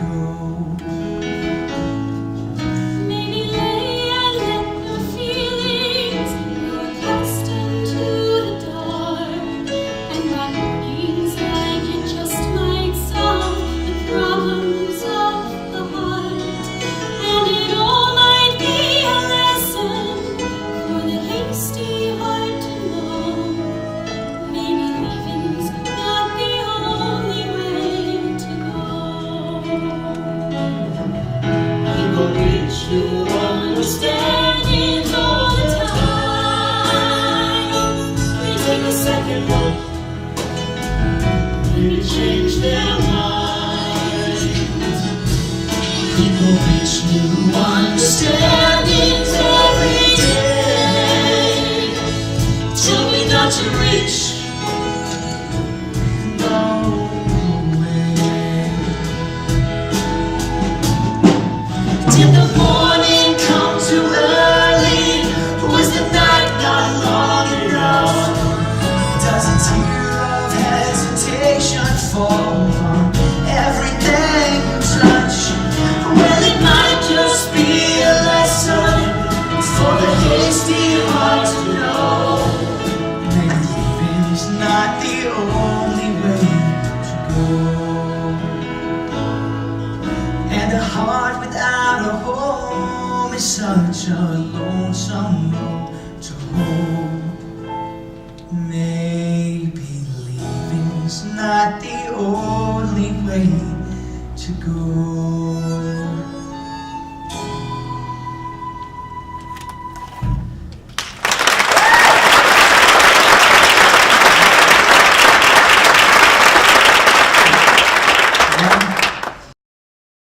Now it's time Boy, were you in our room last night? No. This morning I seen the slaves tiptoe in and out. Great guns, this is a go. I thought they was doing up your room. And found your majesty asleep. We're gonna swallow this. We're gonna say nothing. We can still make a pile off this auction. Our luck's run out. You shut up. You stay here, you little nit. Not you two. Get out of here. Maybe we should slide out of here while we still can. What? And leave all this goods lying around? Well, there must be $8,000 or $9,000 worth of property here just waiting to get sold. Here's what we're gonna do, Bill. You're gonna go back to that raft. You're gonna sell that slave, get whatever you can for him, as long as it's enough for 2 steamship tickets out of here. The moment that auction is over, we're gonna vanish. I'll do it.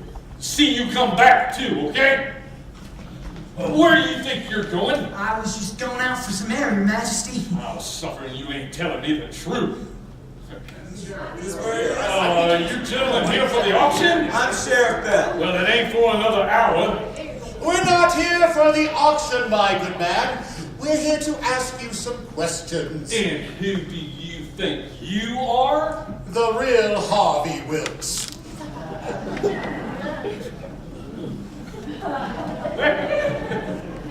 It keeps me a stomachache in my heart to think there are such frauds in the world.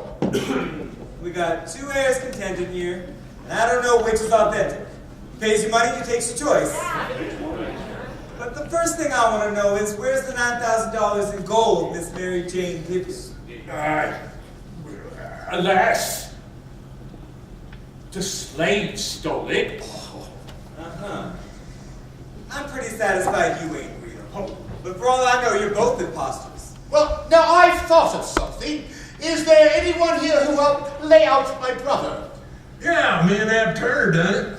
Well, then perhaps this gentleman can tell us what was tattooed on his breast. That's a very good question now, isn't it? All right. Here it is. There was a long, thin blue arrow. That's the luck of it. Nonsense! What you saw were the initials PBW written in very faint blue ink. Isn't that correct? No, I never saw a tattoo at all. Gentlemen, if you please, there's only one way to settle this. Let's go dig up the corpse and look. Walk right down. Hey, let's watch your place there. I'm not taking up the dead, you know? I'm scared now. I can tell you. This was the most awful trouble, and the most dangerous I had ever been in. I've got a pot of tar boiling on the stove at the stables for the loser. I cared to hope Miss Mary Jane would show up, but it didn't look like she was going to. By the living jingo, here's the bag of gold on his breast.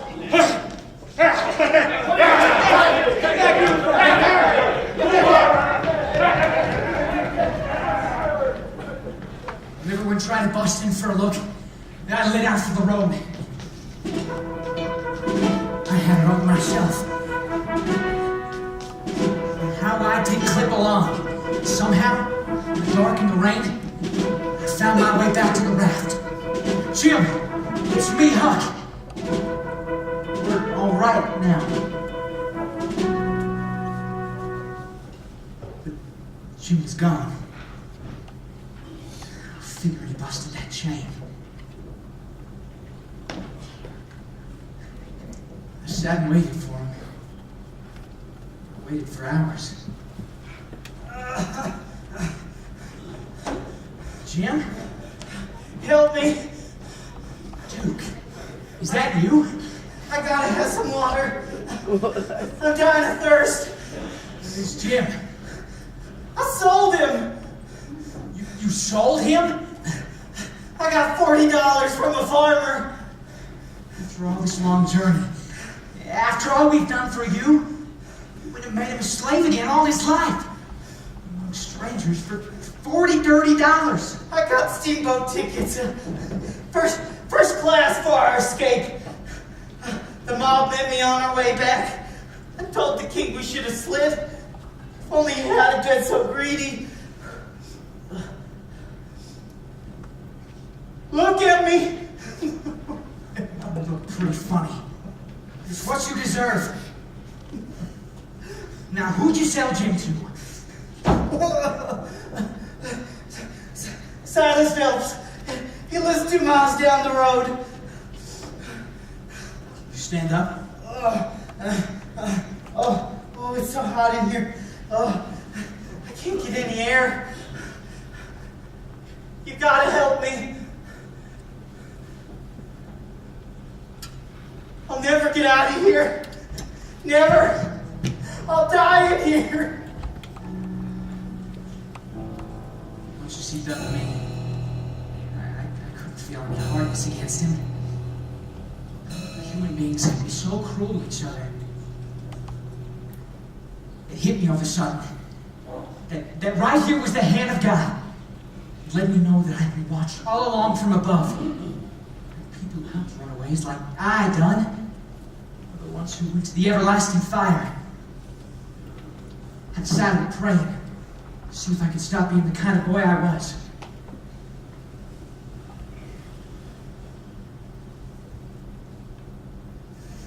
But you can't pray a lie. I found that out. Write a letter, then see if I can pray.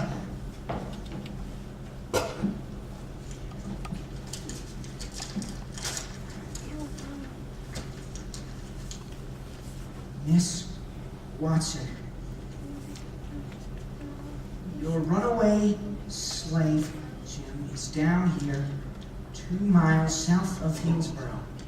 Now, Mr. Phelps will give him up for the reward if you send. Huck Finn. I felt light as a feather, washed clean of sin for the first time in my whole life. Thinking about our trip down the river. I see Jim before me all this time. We were talking, and singing and laughing, saying I was his only friend in the world.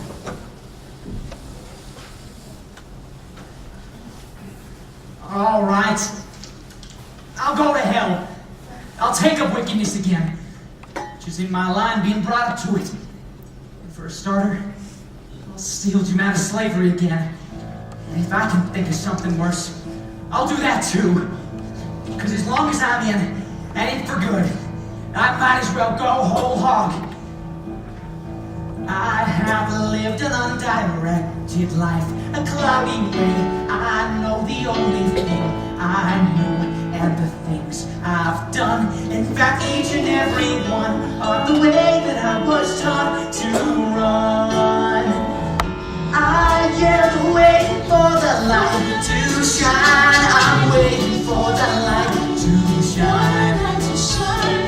I have lived in the darkness for so long. I am waiting for the light to shine.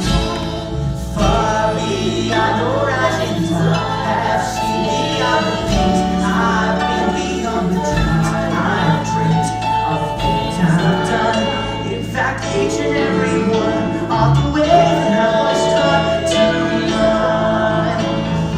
I am waiting for the light to shine. I'm waiting for the light to shine. I have lived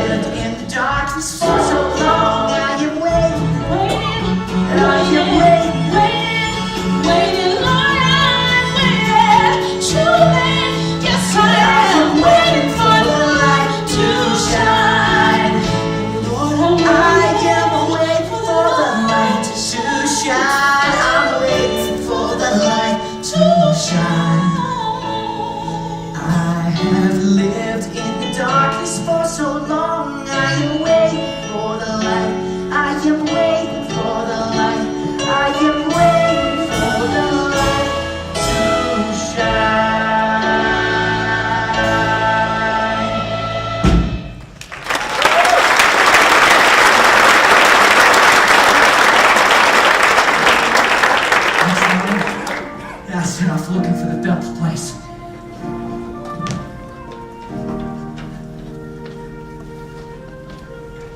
It was down a county road, still in Sunday-like. It was all hot and sunshiny, and there was nobody in sight.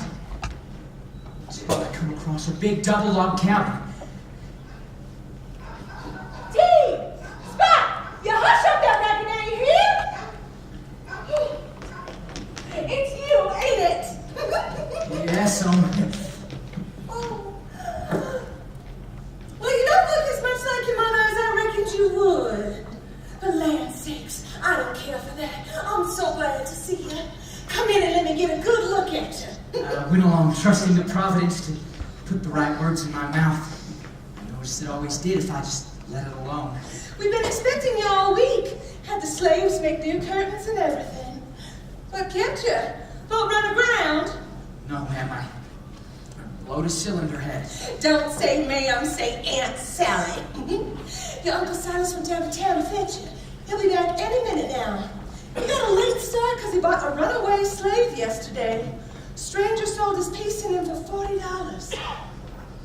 So, you know what I found the Phelps place? Silas had to fix him a place in the shed down by the ash heap. I expect he'll be able to sell him for a good piece of money. But you ain't said a word about Sister yet. Now, you tell me everything. How the folks are, what they're doing, what they told you to tell me, and every last thing you can think of. See, I was up a tree. Here comes Silas. Hide under the table and we'll play a little joke on him. Come on.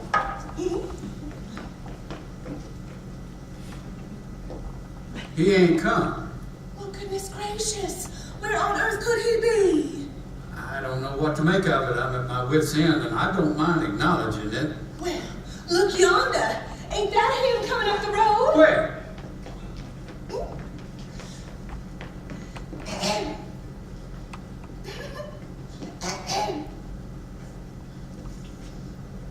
Who are you? Well, who do you reckon? I ain't no idea. It's Tom Sawyer. I about slumped through the floor. I ain't seen you since you was a baby. You grow. Oh, this is a joyful moment. If there were joyful, it ain't nothing to what I was. I was so glad to find out who I was. It was like being born again. I've been looking for you every day this week. His boat load a cylinder head. Anybody hurt? No, sir. Just a slave. Well, it's lucky because sometimes people do get hurt. 2 years ago last Christmas, I was coming up from New Orleans on Noble Alley Road. She blowed a cylinder head and crippled a man. I think he died there after he was a Baptist. Then I got to thinking. Suppose the real Tom Sawyer was to walk in here any minute. I better go up the road and waylay him before he walks in. So I told the Phelpses I was going back for my baggage. I recollect now he did die. Multiplication set in and they had to amputate him. He turned blue and died. Before long, I seen him coming.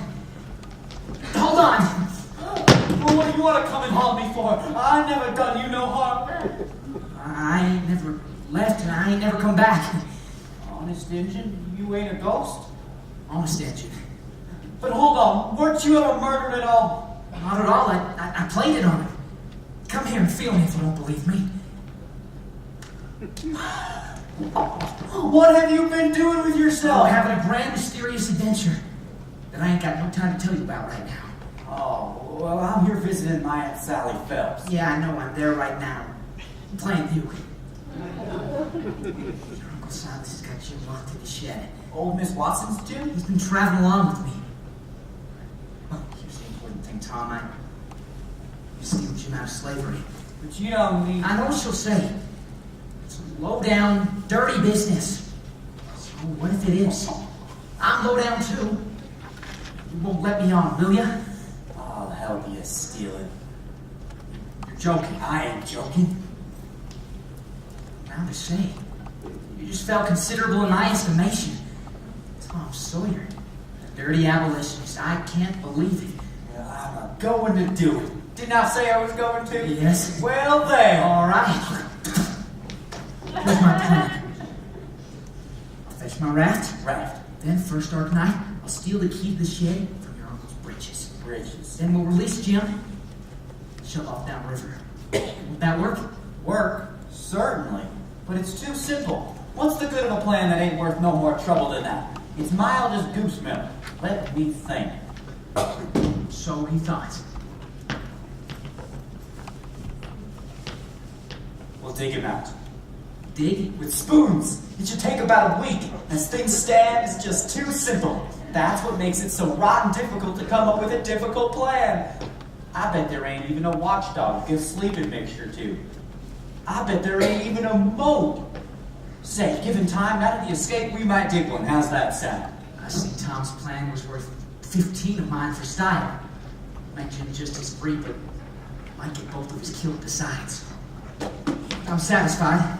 Bully! Now let's go look at that shed. It was a small shed with a padlock on the door and a board nailed across the window. I think we can bust this board right out, Tom. Well, I should hope we can think of something a little more complicated than that, Finn. Why, Huck, and good lad, ain't that Tom? We're here to set you free, Jim. I could have climbed out this window a whole long time ago. Only how am I going to travel with a 10-foot chain on my leg? Let me think. So he thought. No, it wouldn't do. There just ain't enough necessity for it. For what? Chop Jim's leg off. There ain't no necessity for it. Some of the best authorities have done it. He'll need a rope ladder. We'll set it in a pie, and he can write letters using rust and tears for ink like, "Here a captive heart busted." That's what the Iron Mask done. Look, Tom, I'm in for the adventure of digging him out and all, but maybe we could simplify the plan. Your uncle's gonna be selling Jim real soon, and we ain't got forever. Well, that's so. You go hide in the woods, and I'll come back at moonrise with the spoons. See you later, Jim. See you tonight, Huck. Say, Jim, you got any spiders in there? Bless you, Tom. I don't want none. I'd just as soon rather have a rattlesnake. That's a good idea. Where would you keep it? Keep what? Rattlesnake. Tom. Well, you could train him, Jim, so he'd love you by singing songs to him, so he'd sleep with you like a pet. I lay he wait a powerful long time before I ask him. Here you are. Lay down with all your chances that any prisoner ever had to make a name for himself, and you won't even try. Don't you see the sense in it? No, I don't see the sense in it. But then, you're white folks. If only we had more time. We could keep this up for the rest of our lives and leave Jim to our children to get out. Hell, I'd keep this up for another 80 years if I had my way. I wish, by golly, I could spread my wings and fly, and let my grounded soul be free for just a little while. To be like eagles when they ride upon the wind, and taste the sweetest taste of freedom for my soul, and be free at last. I'd be free at last. Great God Almighty, I'd be free at last. To let my feelings lie where harm cannot come by, to hurt this always hurting heart that needs to rest a while. I wish, by golly, I could spread my wings and fly, and taste the sweetest taste of freedom for my soul, and be free at last. Free at last. Great God Almighty, I'd be free at last. Free at last. I'd be free at last.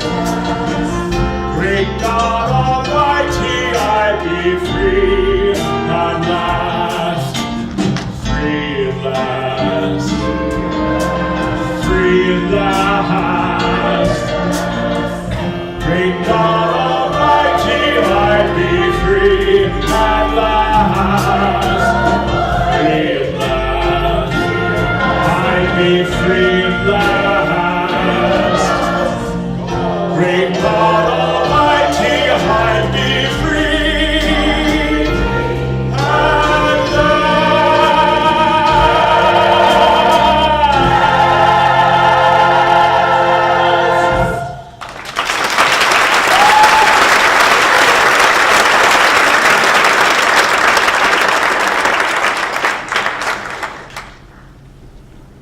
That night, we busted Jim out of captivity.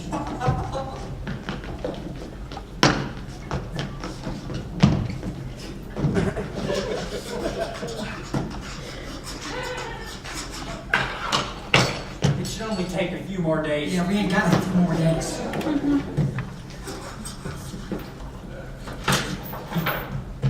Jim, take this cold chisel and knock that chain off your foot.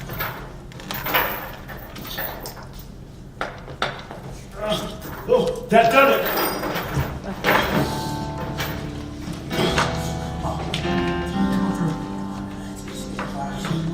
Who's there? Get back. What's Silas doing here? He's here to stop us from stealing Jim. How did he find that out? Because I wrote to him and had an anonymous letter from an unknown friend saying there was going to be a gang of cutthroats here from the Indian Territory and that stealing Jim was the hellish design. What did you do that for? After all this hard work and effort, this escape will go perfectly flat without somebody to prevent it. I think that's the way I would have liked it. You guys escape. I'll distract you. Meet you at the raft.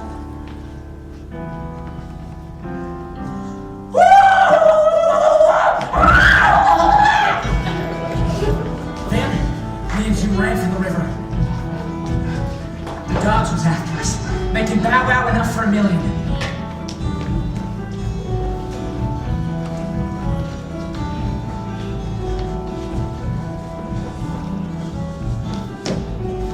We got to the raft. The sound of them got dim and died out. I knew we were safe. You think you made it? Tom! You're a free man again, Jim.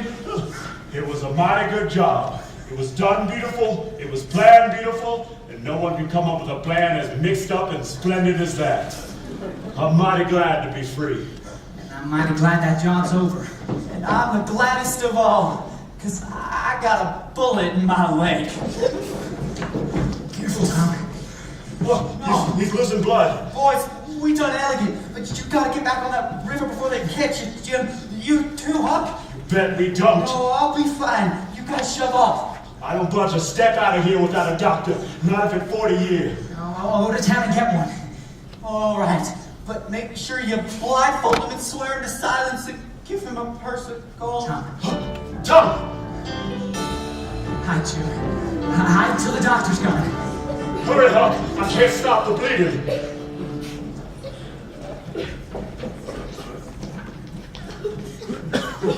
When I got to the doctor's office that morning, I shoved right past the sick people waiting in line.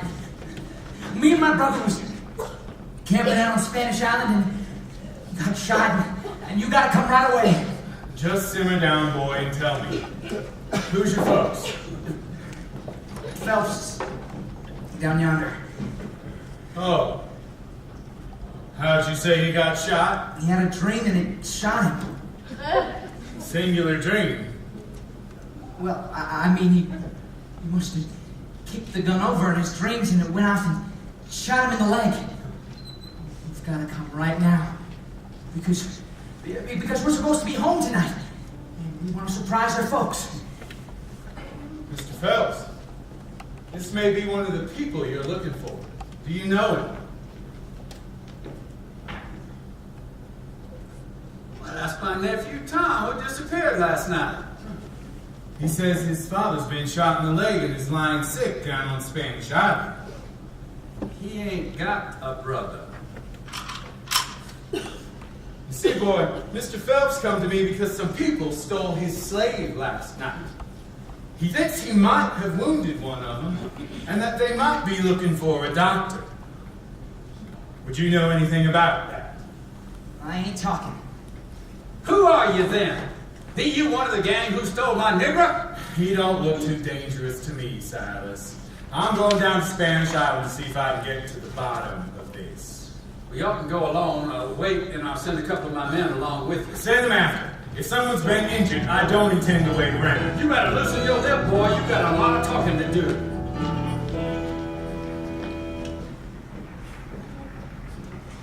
Anybody here? Man the raft, boys. Don't stop now. Just keep moving down the river. Oh, still, boy. You're one sick little cuss. What are you going to do? Well, for start, I'm going to take my scalpel and cut that bullet out of your leg. You're a brave boy now, aren't you? Here. Hold this here stick in your mouth and try not to move around. I'll kill you. I'm a doctor, boy. Man the raft, boy. Man the raft. Jesus, Mary and Joseph, I've got to have some help somehow. I'll help. Kill that runaway slave. You be the doctor. That's the only thing that's important here. What you got that bottle for? We need a doctor, not a drunk. I was just going to pour whiskey on the wound to clean it. See, that's the only place you pour it. See you do your job and do it good. Holding still.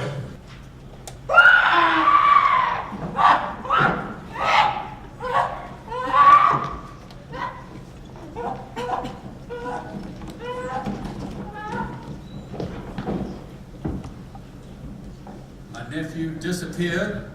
My slave stole. It's unbelievable. Why, I saw that shirt out in the shed covered in secret African writing, done in blood. What does that mean? And that rope ladder baked in a pie? What was that for? Why, there must have been 40 or 50 of you, but lo and behold, you got away with that slave right under my nose. Where's the rest of your gang, boy? You better loosen your lip, or you in for a power of misery. I ain't talking. Well, what you want is a taste of this, then? No, Silas. We don't want to hurt you. We just want to know what you done with my sister's boy, Tom. Did you kidnap him? You see, Mr. Phelps and I never had any children of our own. I promise no harm will come to you if you'll just tell me what you done with Tom. Tom and me done it. We both know Jim up in Missouri. It's this slave. Took a power of work. Tom wrote the anonymous letter, and the dogs didn't follow us because they knew me and weren't interested. We got to the river and the raft. Jim was a free man again, and he was bullied, as Tom always says. Where's Tom? He's on Spanish Island. You put a bullet in his leg. Shot my own nephew? He's dead. He's dead. I know he's dead.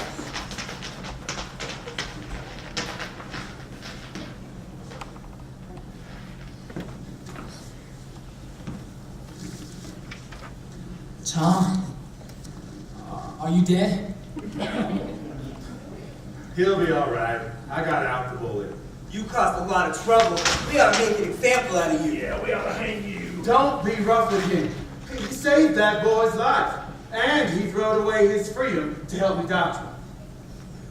You ask me, Silas, a man like that is worth $1,000 and kind treatment.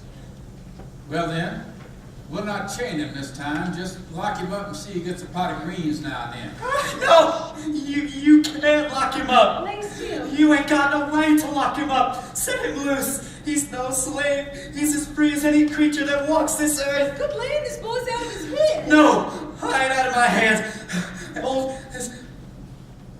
Old Miss Watson, who Jim belonged to, died 2 months ago. And she felt so bad she was ever going to sell him downriver that she set him free in her will. It's true, Jim. Well, what on earth did you want to set him free for? Seeing as how he was already free. If that ain't just like a female. I wanted the adventure of it, and I'd have waded knee-deep in blood to get it. Tom, I appreciate what you've done, but you should have told me. Oh, but Jim, you didn't know what I had in mind. We were gonna get you out of here, get back on that raft, and have adventures plumb down to the mouth of the river. Then I was gonna tell you you were free, and take you home on a steamboat in style. And right word ahead so all the slaves would line up for torchlight procession at brass band. You'd have been a hero, and so would we. I guess I'm in for a heap of misery now, aren't I? You're alive, and that's all that matters. Though I could most skin you for all the worry you caused me. Strike the chains off that man.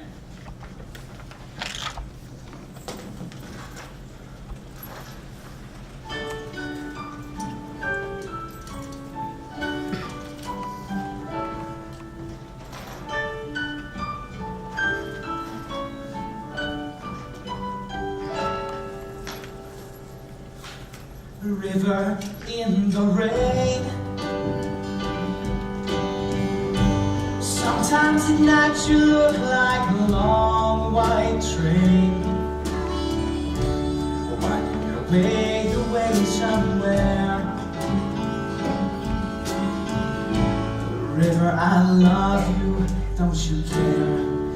And if you're on the run,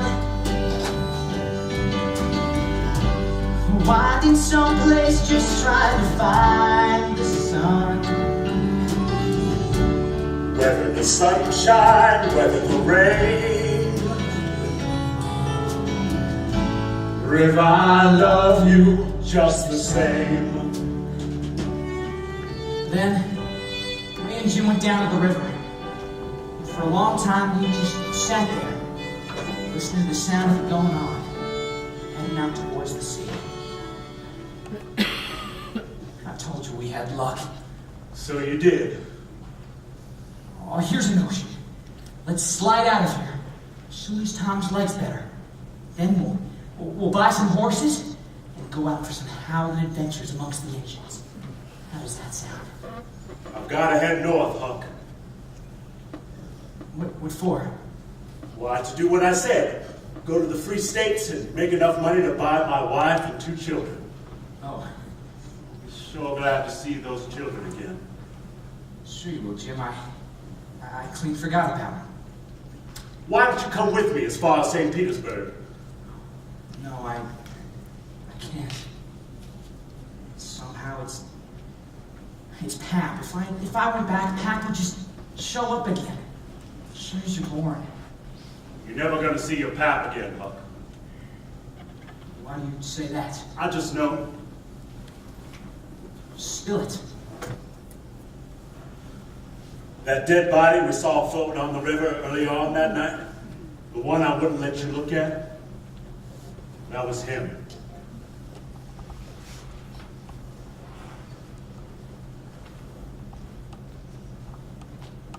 Whatever road I go walking down, you'll be walking down alongside of me. The old true Huck.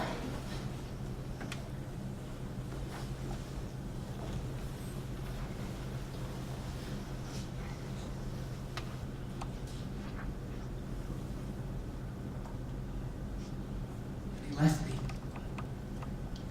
Left me alone. I sat there thinking about all we'd done. The fortune he predicted for me long ago. Considerable trouble and considerable joy. So that's how things fell out. Tom's almost well now, and Jim's gone north. There ain't no more to show you tonight, and I'm rotten glad.